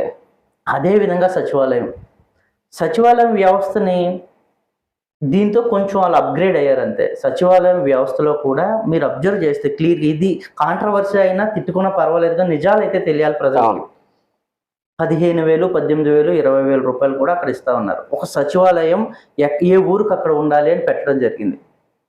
ఎంతమంది సచివాలయంలో పని చేస్తూ ఉన్నారు, వాళ్ళకి పని పూర్తి స్థాయిలో ఉందా? ఇది అందరూ ఆలోచించాలి, క్లియర్గా ఆలోచించాలి. కాంట్రవర్సీ చేసి రేపొద్దు నన్ను తిట్టుకోవడానికి కాదు, నిజాన్ని గ్రహించడానికి. ఒక సచివాలయంలో ఒక మహిళా పోలీసు ఉన్నారు, లేకపోతే ఒక సెక్రటరీ ఉన్నారు. మరి పాత పంచాయతీలో ఉండే వీళ్ళ పరిస్థితి ఏంటి? కొత్తగా సచివాలయాలకు వస్తే ఇంత ఎంప్లాయ్మెంట్ ఏంటి? ఎంప్లాయ్మెంట్ ఎక్కువ ఇచ్చారు అనట్లేదు, ఎంప్లాయ్మెంట్ ఎంత ఇవ్వాలో దానికి వీళ్ళు ఇన్ని ఎంప్లాయ్మెంట్ చూపించుకోవడం చేసిన ఒక క్రియేటివిటీ అది. ఓకే. సో సరైన నాలెడ్జ్ లేని పిల్లలకు ఇప్పుడు రకరకాల జీవోస్ తెస్తూ సర్వనాశనం చేసింది వైఎస్ఆర్సీపీ ప్రభుత్వం. రిజిస్టర్ అంటే ఆయన ఒక గ్రీన్ పెన్ హోల్డర్, చాలా నాలెడ్జ్ ఉండాలి. ఎందుకంటే ఆ రిజిస్టర్ ఆఫీస్లో మన జీవితాలకు సంబంధించిన అన్ని డాక్యుమెంట్స్ కూడా, మన పొలాలు, స్థలాలు, జీవితాలు అన్నీ కూడా వాళ్ళ చేతిలో ఉంటాయి. అలాంటి వ్యవస్థలో ఒక 20 సంవత్సరాల కుర్రోడిని, ఆడికి సరైన నాలెడ్జ్ కూడా లేను అని మేము కూడా అసిస్టెంట్ రిజిస్ట్రార్లుగా కూడా పెట్టేస్తామని ఒక వరస్ట్ పాలసీని తీసుకొచ్చింది. ఆయనకి ఏం తెలుసని ఆ జీవితాలను సర్వనాశనం చేస్తారు. వాట్ నాట్ ఒకటి కాదు, ఆ మహిళా పోలీస్ అంటారు. పోలీస్ రకరకాల ఫిట్నెస్ ఉండాలి, వాళ్ళకి నాలెడ్జ్ ఉండాలి. ఆయన అక్కడి నుండి వచ్చి ఒక కానిస్టేబుల్ దగ్గర నుండి హెడ్ కానిస్టేబుల్ అవ్వాలి, ఏఎస్ఐ అవ్వాలి, ఎస్ఐ అవ్వాలి అంటే ఎంత ఎక్స్పీరియన్స్ ఉండాలి. మహిళా పోలీస్గా ఒక వ్యక్తిని పెట్టిన తర్వాత వాళ్ళకున్న నాలెడ్జ్ ఏంటి, వాళ్ళ ఫిట్నెస్ ఏమైనా సూపర్గా ఉన్నారా, లేకపోతే హైట్ వెయిట్ ఎందుకు చూస్తారు అసలు? మరి ఈ పిల్లలకి అవన్నీ చూస్తానే ఇస్తున్నారా? ఓకే. లేకపోతే మహిళా పోలీసుల్లాగా లేదా పోలీసుల్లాగా లేకపోతే రకరకాల క్వాలిటీస్ ఉన్న పిల్లల్నే నిజంగా ఇక్కడ తీసుకుని వచ్చారా? ఇందులో కాంట్రవర్సీ అవుతుందని కానీ రకరకాల మైనస్లు ఉన్నాయి వీటిలో. ఇది ఒక పెద్ద నాశనం చేసేసారు వ్యవస్థని. దీన్ని నిజంగా వైఎస్ఆర్సీపీ రాజకీయానికి వాడుతుంది, కానీ నిజంగా వాడితే కనుక ఆ పిల్లల భవిష్యత్తు చాలా బాగుండాలి. వాళ్ళకి కూడా చాలా ఫీల్ అయ్యేది ఏంటంటే వర్క్ లేకుండా చాలా మంది నా దగ్గరకు వచ్చారు, అన్న అందులో వర్క్ లేదు, మేము సరదాగా కూర్చుంటున్నాం, ఆడుకుంటున్నాం, గేమ్స్ ఆడుకుంటున్నాం, సరైన పని లేదు, ఏదో శాలరీ వస్తుంది తీసుకుంటున్నాం తప్ప మా నాలెడ్జ్ అంతా వేస్ట్ అయిపోతుంది, మాకు ఉన్న బుర్రనంతా ఎందుకు చేస్తున్నామో తెలియకుండా ఒకరు తీసుకెళ్లి ఫంక్షన్ ఇవ్వు, ఒకరు తీసుకెళ్ళి ఇంకోటి ఇవ్వు, లేకపోతే పాంప్లెట్లు పెంచు, లేకపోతే ఏదో కాగితాలు రాయి అని చెప్తున్నారు తప్ప ఒక బీటెక్ని సివిల్ చేశాను, నాకు మంచి నాలెడ్జ్ ఉంది, ఏం చేయాలో అర్థం కావట్లేదు, నేను బీటెక్లో కంప్యూటర్ సైన్స్ చేశాను, డిగ్రీలో సూపర్ చేశాను, ఎంబీఏలో చేశాను అంటే ఆ విద్యార్థికి ఆ ఫర్మ్ ఏదైతే అది ఉందో ఆ వ్యవస్థ సరైన మంచి అవుట్పుట్ ఇవ్వకపోతే వీడి నాలెడ్జ్ సంబంధించిన వర్క్ అక్కడ ఉంటే అది మరింత నీట్గా బయటకు వెళ్ళే అవకాశం ఉంది. అక్కడికి వెళ్ళిన తర్వాత ఏ పని లేకుండా చాలా మంది పిల్లలు, నేను అందరిని అనట్లేదు కానీ చాలా మంది పిల్లలు ఈ ఇబ్బందులు పడుతూనే ఉన్నారు. ఇటు సచివాలయంలో కావచ్చు, ఇటు వాలంటీర్లుగా కూడా నాలెడ్జ్ అంతా వేస్ట్ అవుతుంది. మన రాష్ట్రానికి మన దేశానికి కూడా మేము ఎటూ కాకుండా పోతామా అని తయారవుతున్న వ్యవస్థలు ఈ రెండు కూడా. సో నేను దీన్ని ఎంకరేజ్ చాలా తక్కువ చేస్తాను. తప్పకుండా దీని మీద కూడా మేము పోరాటాలు చేయడానికి సిద్ధంగా ఉన్నాం. వాలంటీర్ వ్యవస్థ అనేది కామన్గా ఇచ్చిన జాబ్స్ కాదు, అది ఇప్పుడు ఎవరన్నా చదువుకుంటే టార్గెట్ ఆఫ్ ఏంటంటే గవర్నమెంట్ ఉద్యోగం అని. ఇది ఈక్వల్ టు గవర్నమెంట్ ఉద్యోగం కదా అంటున్నారు. మరి గవర్నమెంట్ ఉద్యోగం క్రియేట్ చేస్తానని మేనిఫెస్టోని జగన్ ఓకే చేసినట్టే కదండి. ఒకటి సార్, మీరు జగన్మోహన్ రెడ్డి గారితో సహా సజ్జల రామకృష్ణారెడ్డితో సహా అసలు అది ఉద్యోగమే కాదు, వాళ్ళు వాలంటీర్గా ఒక పని చేస్తూ ఉన్నారు అని చెప్తున్నారు. కానీ ఇదే పిల్లలు కొన్ని లక్షల మంది, నాకు తెలిసిన 2 లక్షల చిల్లర మంది ఎంత ఉన్నారు అనేది అంచనా. సో ఈ పిల్లలు 20 నుంచి 10 సంవత్సరాలకు వాలంటీర్గా వస్తే వాడు 30 సంవత్సరాలకు వచ్చేస్తాడు. ఇదే 5 సంవత్సరాలు వీళ్ళకి ఉద్యోగాలు నిజంగా పర్మనెంట్ గానే చేస్తారేమో అని, గవర్నమెంట్ కదా మమ్మల్ని వాడుకుంటుంది కదా అని చెప్పి పర్మనెంట్ చేస్తారని ఆయన ఉండిపోతే 30 సంవత్సరాలు వచ్చేస్తాయి. కాదురా మీరు బయటకు పోండి, మీరు ఉద్యోగులు కాదు అన్నారు వీళ్ళు. ఇప్పుడు 30 సంవత్సరాలకు ఉద్యోగం చేద్దామంటే ఎలిజిబిలిటీ ఉండదు, ఎలిజిబిలిటీ పోద్ది.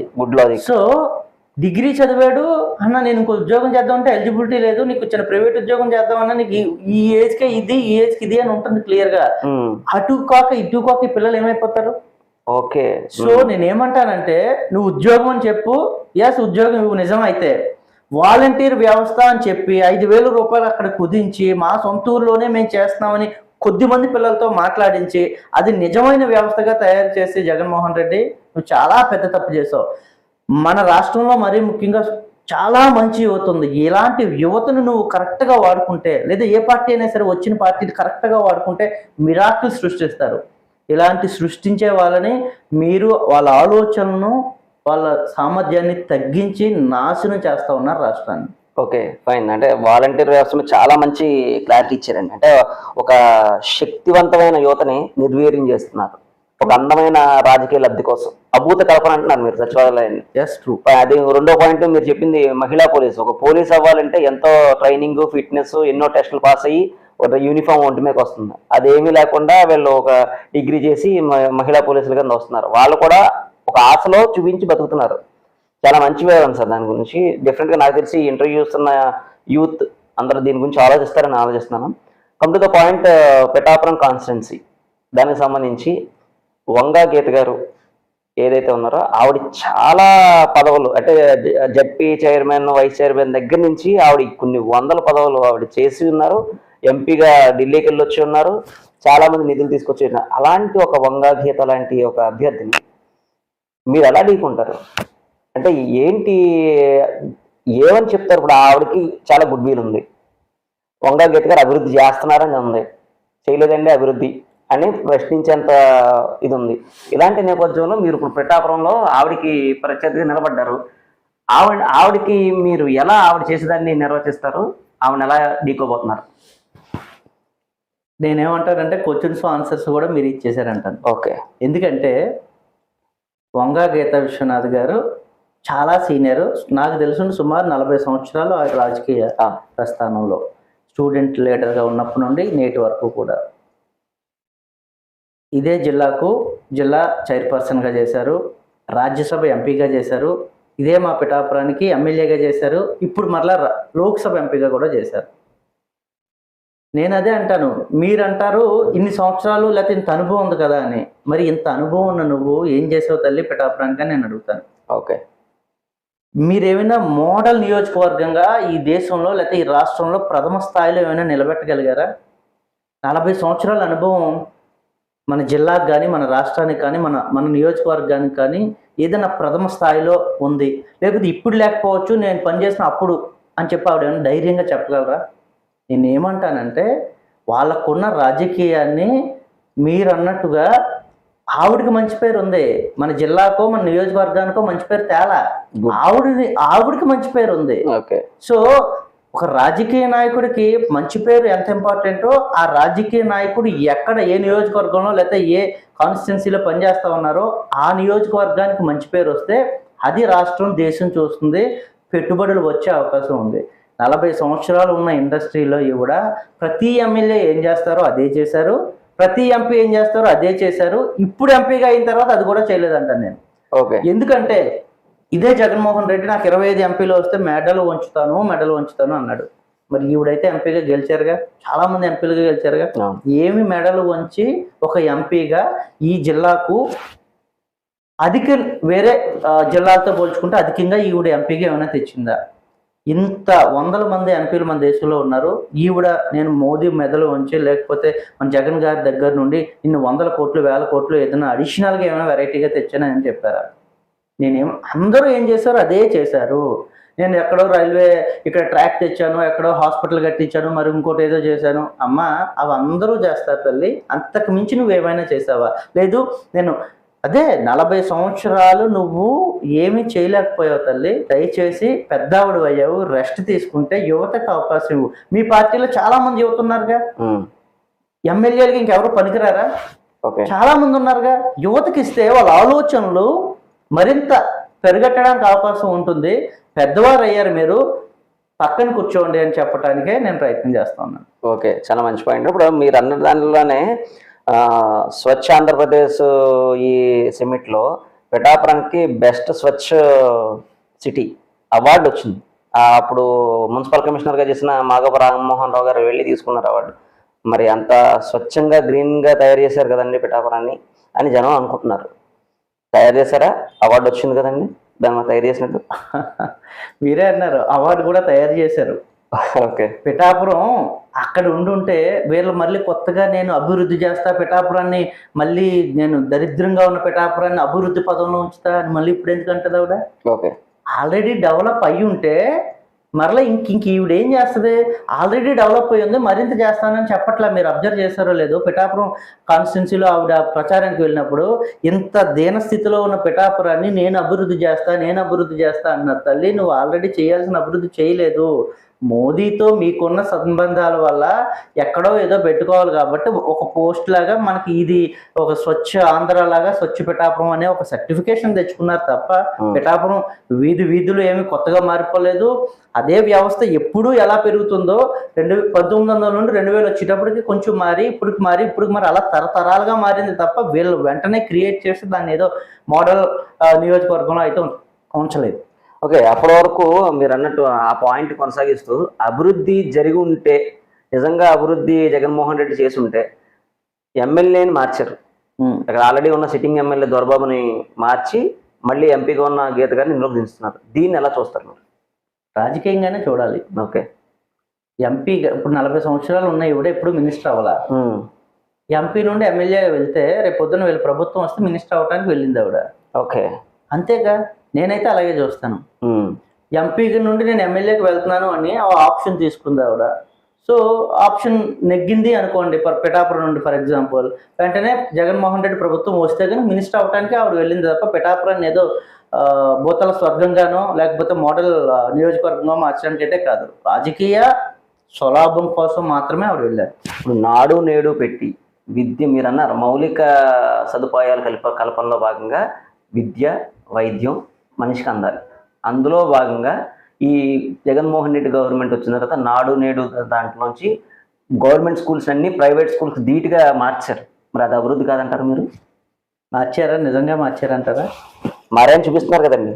సోషల్ మీడియా హడావుడి పెరిగిన తర్వాత కొన్ని స్కూల్స్ వాళ్ళు చేస్తే ప్రపంచంలో ఎక్కడా జరగలేదు, ఇక్కడ మాత్రమే జరిగినట్టుగా ఒక హైప్ మాత్రమే క్రియేట్ చేశారు తప్ప అంత దారుణంగా జరుగుంటే ఈరోజు పిల్లలందరూ కూడా 5000 ఉద్యోగాలు చేసుకోవాల్సిన అవసరం ఉంది. ఇప్పుడు అదే మోడల్ స్కూల్లో చదువుతాడు, డిగ్రీల వరకు చదివేస్తాడు, పీజీల వరకు చదువుతారు, లేదా స్కూల్స్ కాలేజ్ ఇంప్రూవ్ అవుతాయి, మళ్ళీ వాలంటీర్గా 5000 ఇచ్చినట్టు వీడికి కూడా అదే చేస్తారా?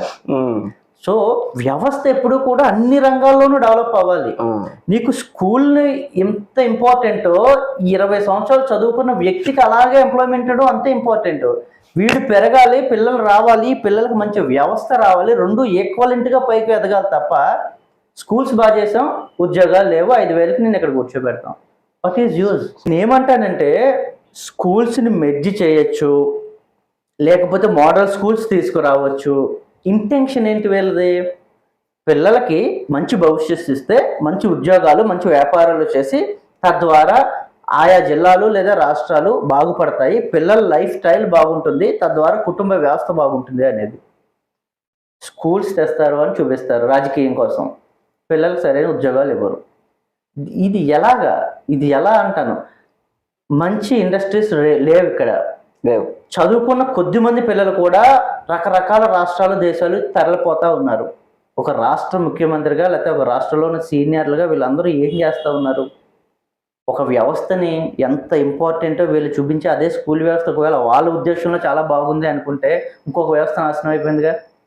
ఈ వ్యవస్థని కాపాడుతూ దీన్ని డెవలప్ చేస్తేనే నిన్ను నాయకుడు అంటారు. సో వీళ్ళు ఇది చూపిస్తున్నారు, ఇది లేదు. సో సగటున ఒక మనిషి అన్నీ కోరుకుంటాడు. సో సగటు మనిషికి వీళ్ళు ఎవ్వరు కూడా సరైన న్యాయం చేయలేదు. కాబట్టి ఎప్పుడు కూడా గవర్నమెంట్లో ఇంత రెవల్యూషన్ లేకుండా ఎవరికి ఇంత రూపాయి పెట్టిన గవర్నమెంట్లు ఉన్నాయి. మా గవర్నమెంట్ వచ్చిన తర్వాత దాదాపు రాష్ట్ర వ్యాప్తంగా 40 లక్షల మందికి ఇళ్ల పట్టాలు ఇచ్చాం. ముఖ్యంగా మన పిఠాపురం నియోజకవర్గంలో 22,000 ఇళ్ల పట్టాలు ఇచ్చారు పేదలకి. దాన్ని కన్స్ట్రక్షన్ చేయడానికి ఫేజ్ 1లో కొంతమందికి లోన్స్ ఇచ్చి చేశారు. మరి జనం దీన్ని అభివృద్ధి కింద చూస్తారు కదా. ఒకటి సార్, ప్రతి దాంట్లోనూ ఈ మధ్య హడావుడి ఎక్కువైపోయింది. నేను ఇందాక చెప్పినట్టుగా చేసింది ఇంత, హడావుడి భజన ఎంత అయిపోయింది. సో అదే ఇళ్ల పట్టాల్లో కొన్ని పదుల కేసులు మేము కూడా కోర్టులో వేసి పోరాటం Okay. జరిగింది. ఆ, దాంట్లో జరిగింది డాక్యుమెంట్ గా చూపిస్తే ఇప్పుడు ఈ రూమ్ కూడా సరిపోదు, అన్ని డాక్యుమెంట్స్ ఉన్నాయి మా దగ్గర. అబ్బా. ఆ, 40 లక్షలు మీరు అంటున్నారు, ఇదే నా దగ్గర ఎగ్జాంపుల్స్ కూడా నా ఫైల్స్ లో ఉన్నాయి. పట్టా ఇచ్చారు, ప్లేస్ ఇవ్వాల.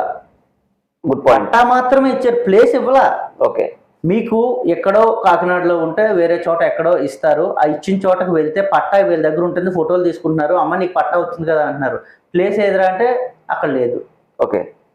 ప్లేసులు కొన్ని మాత్రమే ఇచ్చి పట్టాలు మాత్రం కొన్ని లక్షలు ఇచ్చి వీళ్ళందరికీ కూడా చేతిలో ఫోటోలు మాత్రం గడప గడపకు మన ప్రభుత్వం అనే కార్యక్రమం ద్వారా రావటం, వెళ్ళటం, ఫోటో తీసుకోవడం, పోవడం.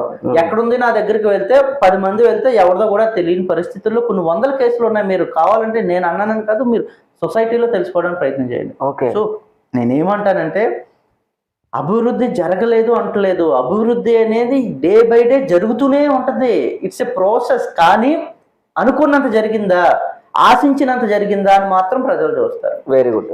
ఇదే గడప గడపకు మన ప్రభుత్వం అని వాళ్ళు పెట్టి చేసే అన్యాయాలను మేము కూడా మా పార్టీ తరఫున గడప గడపకు దగా ప్రభుత్వం అని చెప్పి వాళ్ళు చేసిన దగా పనులను కూడా మేము ఒక బుక్, ఒక డాక్యుమెంటరీ కూడా తయారు చేయడం జరిగింది. ఓకే. ఆ బుక్ డెఫినెట్ గా మేము టెలికాస్ట్ చేసే ప్రయత్నం చేస్తాం. అందులో ముఖ్యంగా మీరు ప్రస్తావించిన అంశాలు ఏంటి సార్ ఆ బుక్ లో? సార్, ఒకటి, మేము పార్టీ పెట్టింది 2018. సో అప్పటి నుండి పోరాటానికి సడన్ గా జడ్జిగా మా సార్ 2018లో రిజైన్ చేసి వెంటనే రావటం, వచ్చిన వెంటనే పార్టీ పెట్టడం, 2019లో మేమందరం కలిసి పోటీ చేయడం, వెంటనే జగన్మోహన్ రెడ్డి ఇక్కడికి రావటం.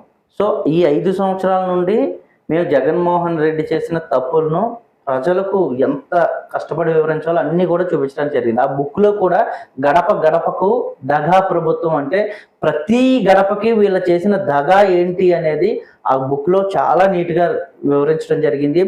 బడుగు బలహీన వర్గాల ప్రజలకు ఏ విధంగా అన్యాయం చేశారో, డాక్టర్ సుధాకర్ని ఏ విధంగా చంపడం జరిగింది, లేకపోతే శిరోమన్నం ప్రసాద్కి ఏం జరిగింది, డాక్టర్ సుధారానికి ఏం జరిగింది, హైకోర్టులో మేము వీళ్ళు అక్రమంగా మన ట్రైబల్కి సంబంధించిన 15,000 ఎకరాలను ప్రభుత్వం కబ్జా చేయడానికి ప్రయత్నం చేస్తే మేము హైకోర్టులో కేసులు వేసాం. అవన్నీ కూడా విత్ నెంబర్లతో సహా అన్ని ఆ బుక్ లో మేము మెన్షన్ చేయడం జరిగింది. ఓకే. తప్పకుండా మీ ద్వారా, మీ న్యూస్ ఛానల్ ద్వారా ప్రజలకు తెలియజేయాల్సిన బాధ్యత కూడా మా మీద ఉంది. తప్పకుండా మా వంతు ప్రయత్నం మేము ఎలాగే చేస్తాం అవన్నీ బయట పెట్టడానికి.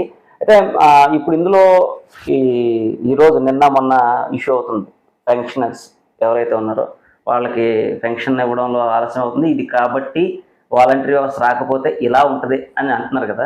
అంటే బ్లాక్మెయిలింగ్ చేస్తున్నట్టు చూడాలా, లేదంటే వాలంటరీ వ్యవస్థ లేకపోతే ఇంత అవస్థలు పడతారని చెప్పడానికి ట్రై చేస్తున్న ప్రభుత్వం?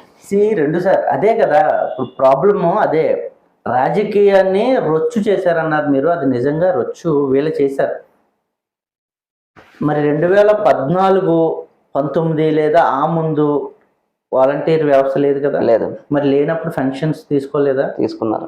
సో ఇంటింటికి ఫంక్షను, లేకపోతే దగ్గరికి వెళ్ళి ఒక పెద్దవాళ్ళకి, వయసు పెద్ద ఉన్నవారికి కూడా ఇస్తున్నాను ఒక ఇంటెన్షన్ క్రియేట్ చేస్తూ రాజకీయ లబ్ధి పొందడం కోసం వైఎస్ఆర్సీపీ చేసిన ఒక నాటకం ఇదంతా కూడా. ఓకే. నేను విమర్శిస్తాను తప్పకుండా. ఎందుకంటే ఫంక్షన్స్, అమ్మా నేను మీ ఇంటికి వస్తే నేను దగ్గరుండి నువ్వు నడవలేకపోతే ఎత్తుకుని తీసుకుని ఇస్తా ఉంటే ఈరోజు వీళ్ళు దాన్ని నాశనం చేశారు. నాశనం చేయడం అంటే ఎలక్షన్ కోడ్ లేకపోతే అదే వాలంటీర్ వ్యవస్థ పనిచేసిందిగా. అంటే ఎలక్షన్ కోడ్ ఉన్నప్పుడు కూడా వాలంటీర్ని వాడేసుకుని వీళ్ళు దీన్ని రాజకీయంగా వాడేద్దాం, నీకు డబ్బులు ఇచ్చేది కూడా జగనన్నే, ఇంకోటి అని చెప్పడం కోసం చేశారు వీళ్ళు. ప్రస్తుతానికైతే ఏ కొత్త పార్టీ వచ్చి వ్యవస్థను నాశనం చేస్తే అప్పుడు మనం మాట్లాడాలి. ఎలక్షన్ కోడ్ ఉంది కాబట్టి వాళ్ళని మీరు ఆపండి, వాళ్ళు ఎంప్లాయీస్ కాదు కదా అని వాళ్ళే అన్నారు కాబట్టి వాళ్ళని పక్కన పెట్టారు. ఎంప్లాయీస్ అయ్యి ఉంటే సచివాలయం సిబ్బంది పనిచేస్తున్నారు, రకరకాల డిపార్ట్మెంట్స్ లో వాళ్ళు కూడా వాడుకుంటారు. సో వాళ్ళు ఎంప్లాయీస్ కాదు. జగన్మోహన్ రెడ్డి అన్యాయం చేశాడు ఇక్కడ, వేరే పార్టీలో లేకపోతే సొసైటీ కాదు వాళ్ళు అన్యాయం చేసింది. జగన్మోహన్ రెడ్డి ఎంప్లాయీస్ గా ఒక భ్రమ కల్పించి వీళ్ళందరినీ కూడా, పెద్దవాళ్ళని, ముసలి వాళ్ళని, పెన్షనర్స్ అందరినీ కూడా మోసం చేసి, అరే ఇప్పుడు మీరు ఎంప్లాయీస్ కాదు బయటకు పోండి అని చెప్పింది జగన్మోహన్ రెడ్డి అంటాను నేను. ఓకే. సో అందువల్ల వాళ్ళు మోసపోయి, అరే ఎవరో మా ఇంటి పక్క అయినా అబ్బాయి ఎవడో ఇచ్చేవాడు, అలాగ వీళ్ళని క్రియేట్ చేసి జగన్మోహన్ రెడ్డి ఇప్పుడు చేతులు ఎత్తేస్తే వీళ్ళు చేసిన వెధవ పనులకి ఇప్పుడు ఎన్నికల కమిషన్ టీంని సెట్ చేసుకుని కొన్ని కష్టాలు పడి ఇవ్వాల్సి వస్తుంది అంతే తప్ప ఇది పెన్షన్లను మోసం చేయలేదు, అలాగని చెప్పి వాలంటీర్లని జనాలు ఎవరు మోసం చేయలేదు, ఎన్నికల కమిషన్ మోసం చేయలేదు. జగన్మోహన్ రెడ్డి వీళ్ళిద్దరిని కూడా మోసం చేశారు. ఇటు ప్రజల్ని ఇటు వాలంటీర్స్, అంతే. Mind game. True. Well sir, అంటే ఇప్పుడు అసలు మీ పార్టీకి ఏ క్యాడర్ ఉంది, మీ పార్టీకి ఎక్కడి నుంచి బలం ఉంది, అలాంటి నేపథ్యంలో ఏ నమ్మకం పెట్టుకుని ఏ ధైర్యం పెట్టుకుని మీరు జనాల్లోకి వెళ్తున్నారు? మీ పార్టీకి ఉన్న బలం ఏంటి సార్? ఎస్, ఫస్ట్ ఒకటి చూడండి సార్, ఆ పవన్ కళ్యాణ్ అన్నాడని కాదు, కానీ ప్రతి పార్టీకి కూడా ఒక మినిమం స్ట్రెంగ్త్ ఉండాలి. నేను ముందుగానే చెప్పాను, నేను అందుకే ఈరోజు గెలుస్తాను అని రాలేదు. నా ఒక ప్రయత్నం చేస్తాను. నేనే ఎమ్మెల్యే క్యాండిడేట్ని, నేనే బూత్ మెంబర్ని, నేనే అన్నీ కూడా నేనే చేసుకుంటేనే అప్పుడు మేము అవుతాం, మనం అవుతాం అని నమ్ముతాను నేను. సూపర్. సో నేను చేసుకుంటే మా పిల్లలందరూ మేము అయ్యాం. మేమందరం కష్టపడితే రేపు పొద్దున్న ప్రజలందరం కలిసి మనం కూడా అవుతాం. కాబట్టి పవన్ కళ్యాణ్ రాజకీయాల్లోకి వచ్చి నాకు తెలిసిన ప్రజారాజ్యం నుండి ఇప్పటికి 16 సంవత్సరాలు అయింది ఆయనకి. 16 సంవత్సరాలు ఒక రాజకీయాల్లోకి వచ్చిన వ్యక్తి, ఇంత చరిష్మా ఉన్న వ్యక్తి, ఇంత మంచి కుటుంబ నేపథ్యం ఉన్న వ్యక్తి రాజకీయాలు చేయలేకపోయాడు, చేత కాక అంటాను నేనైతే. ఓకే. ఎందుకంటే నిజంగా ఆయన అప్పుడు ప్రజారాజ్యం కావచ్చు, లేదా అక్కడి నుంచి బయటకు వచ్చిన తర్వాత జనసేన కావచ్చు, ఇంత మంచి క్యాడర్ ఉన్న ఒక పార్టీ, సరైన నాయకుడు లేని కూడా ఒక పార్టీ అంటాను నేను జనసేన. నాకు తెలిసిన మిత్రులు కొన్ని వేల మంది పార్టీలో చాలా కష్టపడి పనిచేశారు. వాళ్ళందరినీ కూడా ఈరోజు రోడ్డు మీద పడేశాడు పవన్ కళ్యాణ్. కాబట్టి వాళ్ళకి క్యాడర్ లేదు, బూత్ కమిటీలు లేవు. మేము ప్రయత్నం చేస్తూ ఉన్నాం, స్టార్టింగ్ స్టేజ్లో ఉన్నాం. కాబట్టి మాకు క్యాడరు, బూత్ కమిటీ లేకపోవడానికి, ఆయనకి లేకపోవడానికి చాలా దారుణమైన వ్యత్యాసం ఉంది. ఆయన ఫెయిల్యూర్ చేసుకున్న చేత కాని రాజకీయ నాయకుడు నేనంటాను. మేము ఎదుగుతూ చాలా ప్లాన్డ్గా, ప్రణాళికాబద్ధంగా వెళ్తూ ఈరోజు 252 పిఠాపురం కాన్స్టిట్యున్సీలో బూత్స్ ఉన్నాయి ఓటింగ్. రేపు పొద్దున్న మాకు నిజంగా మంచి ఓటింగ్ వచ్చే చోట 10 మందిని, 20 మందిని, 30 మందితోటి మేము స్టార్ట్ చేస్తాం. అది రేపు పొద్దున్న బాగా చేయగలిగితే ఎక్కువ టీం వస్తారు, ఆటోమేటిక్గా బూత్ లెవెల్స్లో చాలా ఇంప్రూవ్ చేసుకోవడానికి మేము ప్రయత్నం చేస్తాం. సో నేనేమంటానంటే అసలు పవన్ కళ్యాణ్కి మాకు చాలా ఆలోచనలు, డబ్బు ఒకటి లేదు తప్ప అన్ని రకాల ఆలోచనలు ఆయనకంటే చాలా గొప్పగా ఉన్నాయి మాకైతే. ఫైనల్లీ అసలు ఇప్పుడున్న యువతకి, ఇప్పుడే చదువు పూర్తి చేసుకుని బయటకు వస్తున్న యువతకి, ఈ సంవత్సరమే కొత్తగా ఓటింగ్ వచ్చిన యువతకి మీ ద్వారా, అంటే మీ యొక్క నాలెడ్జ్ ద్వారా కావచ్చు, మీ ఎడ్యుకేషన్ ద్వారా కావచ్చు, మీరు చూస్తున్న న్యాయపరమైన, అంటే రాజ్యాంగం బాగా తెలిసిన వ్యక్తిగా మీరు ఏం చెప్తారు యువతకి? రాష్ట్రానికి, దేశానికి యువతే చాలా ప్రామాణికం అని నమ్ముతాను నేనైతే. యువత వాళ్ళ విద్యా వ్యవస్థ స్టార్టింగ్ అయినప్పటి నుండి చాలా కష్టపడి నేర్చుకుని 1వ తరగతి నుండి ఇంటర్మీడియట్, డిగ్రీ వరకు ఈ వయసు వచ్చేటప్పటికి వీళ్ళకి ఓటు హక్కు అనేది ఒకటి వస్తుంది. 18 సంవత్సరాలు వచ్చేటప్పటికి ఓటు హక్కు వస్తుంది. అంటే 18 సంవత్సరాలకు ఎందుకు పెట్టాము? అప్పుడు వాళ్ళకి మెచ్యూరిటీ లెవెల్స్ అన్నీ కరెక్ట్గా పెరుగుతాయి అని. అంటే ఆ వ్యక్తికి రాజకీయ పార్టీలే కాదు, సొసైటీ అంతా కూడా నిజంగా మెచ్యూరిటీ వచ్చేటట్టుగా అన్ని క్వాలిటీసు ఆ విద్యార్థికి లేదా ఆ వ్యక్తికి మనం తయారు చేయాలి.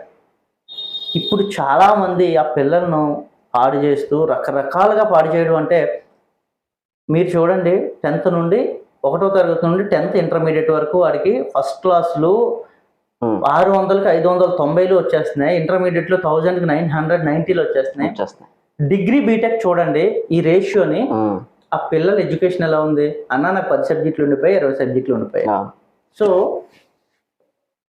వ్యవస్థ ఎక్కడుంది? ఓటుకి అంటే ఈ 17-18 సంవత్సరాలు వచ్చే వరకు చాలా క్వాలిటీ ఎడ్యుకేషన్ ఇచ్చేసి వాళ్ళు ఓటర్లుగా మేము ఏం చేయలేదు అనేటట్టుగా ఈ ప్రభుత్వాలు, ఈ రాజకీయ పార్టీలు కూడా ఎక్కడ వరకు ఆ పిల్లవాడికి కావాలో అక్కడ వరకు ఉంచి ఆడు ఓటు వేసిన తర్వాత రోడ్డు మీద పడేస్తా అంటాను నేను. ఓకే. సో యువత కూడా ఆలోచించుకోవాలి. అమ్మా, మీరు 18 సంవత్సరాలు వచ్చేటప్పటికి మీకు ఓటు హక్కు ఇచ్చే వరకు మాత్రమే మిమ్మల్ని వాడుకుంటున్నారు తల్లి. తర్వాత రోడ్డు మీద ఈ రాజకీయ పార్టీలు, ప్రభుత్వాలు పడేస్తున్నాయి. మీరు ఓటు వేసేటప్పుడు ఆలోచించండి. మేము డిగ్రీ చదువుతున్నాం, పీజీ చదువుతున్నాం, బీటెక్లు చేస్తున్నాం, ఎంసీఏలకు వెళ్తున్నాం. ఏ పార్టీ నిజంగా కష్టపడి పనిచేసి నీట్గా ఆలోచిస్తుంది అనేది ఆలోచించుకోండి. ఏ ప్రభుత్వం మనకు నిజంగా ఉపయోగపడుతుందో ఆలోచించుకోండి. మీకు ఏం కావాలి అది నిజంగా మీరు ప్రభుత్వానికి ఓటు ద్వారా చెప్పగలిగితే సమాధానం, తరాల రాతలు మారిపోతాయి. కొన్ని లక్షల మంది యువత కొత్తగా ఇప్పుడు ఓట్లు తీసుకున్నారు కాబట్టి ఆ పిల్లలు నిజంగా పవన్ కళ్యాణ్ సినిమా స్టార్ అనో లేకపోతే జగన్మోహన్ రెడ్డి డబ్బులు ఉన్నాయనో చంద్రబాబు నాయుడు సీనియర్ అనో చూసుకుంటూ పోతే రేపొద్దున యువత భవిష్యత్తు నాశనం అయిపోతుంది. మేము ఆల్రెడీ సెటిల్ అయి ఉన్నాం, మా బాధలు మేము పడతాం, ఏదో మా జీవితాలు మేము కానిస్తాం. కానీ 18 సంవత్సరాలకు ఓటు తీసుకునే ఆ వ్యక్తి తన జీవితం తన చేతిలో ఉంది. ఆ ఓటు అనేది చాలా ఇంపార్టెంట్. ఆయన ఆచితూచి వేయగలిగితే తలరాతలు మొత్తం మారిపోతాయి. కొత్త తరం బయటకు వస్తుంది. యువత నువ్వు మేల్కో, దయచేసి మంచి వారిని గెలిపించు. సూపర్ పాయింట్, చాలా మంచి వ్యాలిడ్ పాయింట్. మనం చిన్నప్పుడు చదువుకునేటప్పుడు కులం కూడు పెట్టదో మతం మేడనివ్వదంటే మనం అక్షరాలు దిద్దిస్తారు. ఇప్పుడు అదే దాని మీద చూస్తే ఇప్పుడు కులం మీద రాజకీయం వెళ్తుంది. ఓన్లీ కులాన్ని బేస్ చేసుకుని రాజకీయ నాయకులు ఎదుగుతున్నారు. ఈ పరిణామాలు ఎలా చూడాలి? కుల రాజకీయం, మత రాజకీయం, డబ్బు రాజకీయం వస్తున్నాయి కాబట్టి మేము కూడా అవన్నీ పక్కన పెట్టి రాజకీయాల్లోకి రావడం జరిగింది. ఇంత చదువుకుని మీరు అన్నట్టుగా హ్యాపీగా ఫ్యామిలీ ఉండొచ్చు కదా అంటే నాకంటే సాటిస్ఫాక్షన్గా ఎవరు ఉండలేదు. ఇదే కాకినాడలో హ్యాపీగా నెలకి 2-3 లక్షలు సంపాదించుకుంటే కాలు మీద కాలు వేసుకుని ఉండొచ్చు. ఎందుకంటే అట్లీస్ట్ 100 రూపాయలు లేని స్థితి నుండి 2-3 లక్షలు సంపాదించుకునే స్థితికి రాగలిగామంటే హ్యాపీగా ఉండొచ్చు. మా వైఫ్ నేను కూడా అడ్వకేట్స్గా జూనియర్స్గా హ్యాపీగా వెళ్ళొచ్చు. కానీ రాజకీయం అనే ఒక మంచి కాన్సెప్ట్లోకి మేము రావడానికి కూడా కారణం ఇదే. ఈ కుల రాజకీయాలు, ఈ మత రాజకీయాలు పోగొట్టడానికి నా వంతు ప్రయత్నం చేయాలి అని. ఓకే, నేనేమంటానంటే నేను ఒక పద్మశాలి, అంటే నేను ఒక బీసీని. ఒక బీసీగా నేను ఉన్నాను, పద్మశాలిగా ఉన్నాను. ఎస్సీ ఎస్టీల కోసం అసలు కొన్ని వేల పోరాటాలు చేశాను. కాపులు, నా మిత్రులందరూ కాపులు ఉన్నారు, బ్రాహ్మణులు ఉన్నారు, వైశ్యులు ఉన్నారు, ఎస్టీ సోదరులు ఉన్నారు, మైనారిటీస్ కూడా ఉన్నారు. అంటే ఒక చిన్న ఆఫీస్లో మాది మేము కలిసి ఉండే ప్రతి 10 మంది కూడా అన్ని రకాల ఉండాలి అని కోరుకోవాలి. మనం కూడా సొసైటీ కూడా ఇలా ఉండాలి అని కోరుకుంటే అసలు ఈ ప్రాబ్లమే ఉండదు. ఓకే, నేను మరీ ముఖ్యంగా పిఠాపురం రావడానికి కూడా ఒక రీజన్ ఇది. పిఠాపురం నియోజకవర్గంలో 2,35,000 ఓటర్లు ఉన్నారు. రకరకాల సర్వేల ప్రకారం 80 నుండి 90 వేల మంది కాపు సోదరులు ఉన్నారు. ఇదే విధంగా 70-80 వేల మంది బీసీలు ఉన్నారు, 40 వేల మంది ఎస్సీలు ఉన్నారు, మైనారిటీస్ వీళ్ళందరూ ఉన్నారు. వీళ్ళందరూ కలిస్తే పిఠాపురం నియోజకవర్గం. నేను బీసీనో పద్మశాలినో ఇంకోటో అని అనలా. నేను అక్కడికి నేను పోటీ చేయడానికి వెళ్ళినప్పుడు నా ప్రచారంలో కూడా నేను ఒక బీసీగా, పద్మశాలిగా, కాపు సోదరులుగా, ఎస్సీ ఎస్టీలుగా అన్ని రకాలు ఉన్నారయ్యా. నాకు ఓటర్లు ఉన్నారు, ఓటర్లకి నేను ఇది చేశాను. సో నువ్వు కులం పక్కన పెట్టి ఓటర్లకి నువ్వేం చెయ్యాలనుకుంటున్నావు, ఇప్పటి వరకు ఏం చేసావు అని నువ్వు చెప్పి అడగాల్సినదే పవన్ కళ్యాణ్. కాదదే ఒక రాజకీయ నాయకుడిగా నువ్వు రావాలి అన్నప్పుడు నువ్వు మాటలు చెప్తే సరిపోదు. అన్ని కులాలు నాకు ఒకటే, అన్ని మతాలు ఒకటే. నీ ప్రవర్తన, నువ్వు నిజంగా ఎందుకు వచ్చావు అనేది కూడా ప్రజలైతే అబ్జర్వ్ చేస్తారు కదా. సో కుల రాజకీయాలు ఎవరు చేసినా అది తప్పు. జగన్మోహన్ రెడ్డి కూడా కాపు నేస్తాన్ని గొల్లపురం నుంచే ప్రారంభించాడు. సో అది కూడా ఇదేనాచా? అంతేగా. ఇప్పుడు నేను ఏమంటానంటే ఎవరి స్ట్రాటజీస్ వాళ్ళవి. కాపు నేస్తం గొల్లపురం నుంచి స్టార్ట్ చేశాడు ఆయన. పిఠాపురం నియోజకవర్గంలో ఒక మండలం గొల్లపురోలు. ఆ మండలం నుంచి చేస్తే కాపులు ఎక్కువ చోట్ల నుంచి స్టార్ట్ చేసాం. మీకు అది ఒక సింపతి చూపించుకోవడం కోసం. తద్వారా అప్పుడు ఆ రోజు పిన్నె దొరబాబు గారిని ఎగ్గుండొచ్చు, లేదా ఇప్పుడు మరలా వంగ గీతకు కూడా అది ఇంపాక్ట్ ఉండొచ్చు అని చెప్పేసి కదా వీళ్ళందరూ కూడా వెళ్ళారు. ఒక ఎమ్మెల్యేగా ఇప్పుడు పనిచేసిన ఆవిడ ఎంపీగా ఉండి మరలా ఎమ్మెల్యేగా వెళ్ళింది అంటే ఆవిడ కూడా కాపోట్లు ఉన్నాయని ఆవిడ వెళ్ళారు, కాపోట్లు ఉన్నాయని ఈవిడ వచ్చారు. ఓకే. సో కుల రాజకీయం చేస్తున్న ఇలాంటి వ్యక్తులందరినీ కూడా ఆపటానికి మా వంతు ప్రయత్నం చేస్తే నన్ను చూసి ఇంకొక విద్యార్థి వస్తాడు, ఇంకొక మంచి ఆయన వస్తాడు, ఇంకో రకరకాల పిల్లలందరూ వస్తే ఇదే పిఠాపురంలో రేపు నేను ఒక పార్టీ సభ్యునిగా మాట్లాడొచ్చో లేదో నాకు తెలియదు, కానీ పిఠాపురంలో ప్రతి పిల్లవాడు కూడా మీరు నామినేషన్స్ వెయ్యండి, ఇలా ఎలా గెలుస్తారో కూడా మేము చూస్తాం. కొన్ని పదులు, మీరు ఒక ఎగ్జాంపుల్ చెప్తాను నేను. ఇదే పక్క రాష్ట్రం కేసీఆర్ గారి వాళ్ళ అమ్మాయి కవిత రైతులకు సరిగ్గా పట్టించుకోలేదు అని చెప్పి రైతులందరూ కూడా నామినేషన్స్ చేసి ఆవిడ ఓడించారు ఎంపీగా. ఓకే. సో అలాంటి చరిత్ర కలిగిన రాష్ట్రాలు దేశం మంది. నిజంగా పిల్లలు ఈ ఈ కమ్యూనిటీని, క్యాస్ట్ని, కులాల్ని పక్కన పెట్టి యువత రేపు పొద్దున్న నిజంగా ఇంట్రెస్ట్గా ఉన్న వాళ్ళు, నాకు మా పవన్ కళ్యాణ్ వచ్చాడు సినిమా స్టారు, లేకపోతే సీనియర్ ఒక ఆవిడ వచ్చింది, లేకపోతే ఇంకొక ఆయన వచ్చారు కాకుండా రాజకీయాలని ప్రక్షాళన చేయాలి, ఈ రొచ్చుల్లోంచి మనం కాపాడుకోవాలి మన ప్రజల్ని అనుకున్న ప్రతి ఒక్కరు కూడా రేపు పొద్దున పిఠాపురంలో పోటీ చేయగలిగితే నాకు వచ్చే 100, మీకు వచ్చే 200, ఇంకొకరికి వచ్చే 300తో రేపు పొద్దున ఇలా తల రాతలు అయితే మేము మార్చగలం. కాబట్టి ఆ ప్రయత్నంలో మొదటగా నేను అడుగు వేశాను. ఓకే, నేను ఎంత మొయ్యాలో నేను మోస్తాను. నా తరం, నెక్స్ట్ తరం పిల్లలు చదువుకున్న వాళ్ళందరూ కూడా వచ్చి ఈ ఈ ఇనిషియేషన్ తీసుకోవాలని నేను కోరుకుంటా ఉన్నాను. Super sir. ఫైనల్లీ ఏ పార్టీ అన్నా రాజకీయంగా ముందుకు సాగేటప్పుడు ఒక మేనిఫెస్టో తోటి ఒక సపరేట్ వాళ్ళకంటే ఒక ముద్ర మేనిఫెస్టో అనేది తీసుకెళ్తుంది కదా. మీ పార్టీ మేనిఫెస్టో ఎలా ఉండబోతుంది? మేము ఇప్పటికే మా పార్టీ తరఫున మా అధ్యక్షులు జడా శ్రావణ్ కుమార్ గారు ఒక చాలా మంచి మేనిఫెస్టోని పెట్టడం జరిగింది. దశ దీవెనలు అని. దశ దీవెనలు అని ఒక మంచి మేనిఫెస్టోతో ఒక పిల్లలకి ఏం కావాలి, ఒక పెద్దవారికి ఏం కావాలి, ఒక ఎంప్లాయ్మెంట్కి ఏం కావాలి అని ఒక పుట్టిన పిల్లవాడి దగ్గర నుంచి మరణించే వరకు ఏ పిల్లలకి ఏం కావాలి భవిష్యత్తుకు అనేది చాలా నీట్గా ఒక దశ దీవెనలు అని ఒక మంచి మేనిఫెస్టోతో మేము వస్తా ఉన్నాం. ఓకే, ఆ మేనిఫెస్టోని చూపించి అమ్మ వీళ్ళ మేనిఫెస్టోలన్నీ కూడా ఎలా చేశారో, ఏం కబుర్లు చెప్పారో మీరు చూస్తూనే ఉన్నారు. మా మేనిఫెస్టోని మీరు చూడండి, నమ్మండి, అందులో తప్పులుంటే చెప్పండి, రెక్టిఫై చేసుకుంటాం. మీదే మేనిఫెస్టో, ఇది రాజ్యాంగాన్నే మేనిఫెస్టోగా చేసుకుని వెళ్తాం మేము. సూపర్. సో అలానే ఉంది, మేము డైరెక్ట్గా దాని మీద కూడా పేరు పెట్టాం, రాజ్యాంగమే మా మేనిఫెస్టో, ఇలా పెట్టండి అని. బీసీల్లో ఉన్న మంచి నాయకుడి పేరు ఒక మంచి మేనిఫెస్టోలో పేరు పెట్టాం. డొక్కా సీతమ్మ ఎవరైతే ఉన్నారో తన పేరు పెట్టాం. అలా అన్ని రకాలు, ఒక అబ్దుల్ కలాం గారి పేరు పెట్టాం, ఒక ఎస్సీ సోదరుని పేరు పెట్టాం, ఒక కాపు నాయకుడి పేరు పెట్టాం. అన్ని రకాల కమ్యూనిటీని కలుపుతూ ఒక మంచి మేనిఫెస్టోని తయారు చేసి కుల మతాలకు అతీతంగా మనం ఉండాలి, మన ఆలోచనలు ఉండాలి అని ఒక మంచి మేనిఫెస్టోతో వస్తున్నాం. ప్రజలు ఆశీర్వదిస్తారని కూడా అనుకుంటున్నాం. డెఫినెట్గా చూద్దాం సార్, సక్సెస్ అనేది ఎలా ఉంటుందో. ఇప్పుడు రాకపోయినా డెఫినెట్గా మీలాంటి అభ్యుదయ భావాలు ఉన్న వాళ్ళకి డెఫినెట్గా రేపు భావితరాలు సక్సెస్ని ఇస్తాయని నమ్ముతున్నాం. ఫైనల్లీ మా ప్రేక్షకులు, మా టీవీ, మా వేగా ద్వారా మీరు ఏం చెప్పాలనుకుంటున్నారు ఓటర్లకి, ఇప్పుడున్న ఓటర్లకి మీరు అపీల్ చేయండి. ముందుగా వేగా న్యూస్ వీక్షకులందరికీ కూడా మరొకసారి నమస్కారాలు తెలియజేస్తూ, మిత్రులారా, రాజకీయం అనేది ఒక చాలా మంచి ఒక వ్యవస్థ. ఇలాంటి వ్యవస్థలోకి యువతగా ఉన్నప్పుడు మనం రాగలిగితే మనం పెద్దవాళ్ళు అయ్యేటప్పటికీ భావితరాలకు కూడా మనం అందరం ఒక దిక్సూచిగా ఉంటామని నేను భావిస్తూ ఉన్నాను.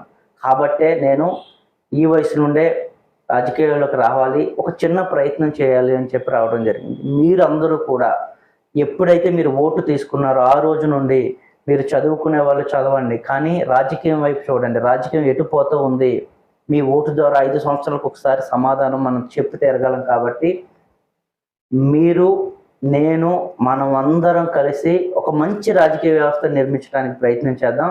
దానికి మన దగ్గర ఉన్న ఒకే ఒక ఆయుధం ఓటు. ఆ ఓటుని మీకు నచ్చిన మంచి ప్రభుత్వం ఎన్నుకునే విధంగా అది మీకు, మాకు, ప్రజలకు, బడుగు బలహీన వర్గాలందరికీ కూడా ఒక మంచి ఓటుగా మిగలాలని. మీ ఓటుని దయచేసి వేస్ట్ చేయకండి. నాకు వేయడండి అని చెప్పి అడగాల్సిన అవసరం నాకుంది కాబట్టి మీ ఓటుని నాకు వేయండి. నమ్మకం లేకపోతే మంచి వాళ్ళకి వేసి రాష్ట్రానికి, దేశానికి ఉపయోగపడే మంచి వ్యక్తులుగా మీరు, మనం అందరం కూడా మారాలని మరొక్కసారి వేగా న్యూస్ ద్వారా మిమ్మల్ని అందరినీ కోరుకుంటున్నాను. Thank you. చూసారుగా ఫ్రెండ్స్, ఇంటర్వ్యూ మొదలు పెడితేనే ఈ ఇంటర్వ్యూ ఒక ప్రత్యేకం అని చెప్పడానికి కారణం ఇప్పటికే మీకు అర్థమై ఉంటుంది. హానెస్ట్ ఒక పర్సన్. ఇప్పటివరకు మనం కల్తీ పొలిటీషియన్స్ని చూసాం, కులంతో నిండిపోయినటువంటి పొలిటీషియన్స్ చూసాం. కానీ ఒక హానెస్ట్గా రాజ్యాంగమే మా మేనిఫెస్టో అనేటువంటి ఒక పార్టీని, అలాగే ఓటమి పాలవుతానని తెలిసినా పోరాడే శక్తి ఉన్న ఒక యువత మన కళ్ళ ముందు ఉన్నారు. కాబట్టి ఇది నిజంగా ఒక ప్రత్యేకమైన ఇంటర్వ్యూ అనే చెప్పాలి. ఇలాంటి వ్యక్తుల్ని మనం ఆదర్శంగా తీసుకోగలిగితే ఈరోజు ఆయన చాలా విషయాలు, చాలా వ్యాలిడ్ పాయింట్స్ చెప్పారు. ఇది రాజకీయం పరంగా సాగిన ఇంటర్వ్యూ కాదని ఈపాటికే మీకు అర్థమై ఉంటుంది. ఇది నిజంగా యువతకి చైతన్యవంతంగా ఒక సెల్ఫ్ మోటివేషన్ ఇంటర్వ్యూగా కూడా దీన్ని ప్రమోట్ చేసే అవకాశం చాలా ఉంటుంది. కాబట్టి ప్రతి ఒక్కరూ మన మల్లికార్జున్ గారు చెప్పినటువంటి విషయాలను క్షుణ్ణంగా ఆలోచించి మీరు కూడా ఆయనలాగే ఆయనతో పాటు ప్రత్యక్ష రాజకీయాల్లోకి మీరు కూడా యువత రావాలి. పాత నీరు వెళితే కొత్త నీరు రావాలి. అలా వచ్చినప్పుడే మనకు మంచి జరుగుతుంది అనేటువంటి దృఢ సంకల్పంతో ఉన్నటువంటి మల్లికార్జున గారికి మన వేగా న్యూస్ తరపు నుంచి, అలాగే మన ప్రేక్షకుల తరపు నుంచి ఆల్ ద బెస్ట్ తెలియజేస్తూ, ఆల్ ద బెస్ట్ సార్. డెఫినెట్గా మీరు సక్సెస్ అవ్వాలి. మీలాంటి యువత డెఫినెట్గా మంచి రాజకీయాల్లో మంచి పరిణామాలు తీసుకొస్తారు. అది అలాగే కొనసాగాలని మనస్ఫూర్తిగా కోరుకుంటూ, వేగా న్యూస్ వీకెండ్ గెస్ట్ అనేటువంటి ఈ కార్యక్రమాన్ని ఇక్కడితో ముగిద్దాం. మరొక అద్భుతమైన గెస్ట్తో మరో వారం కలుద్దాం. అంతవరకు సెలవు. నమస్కారం.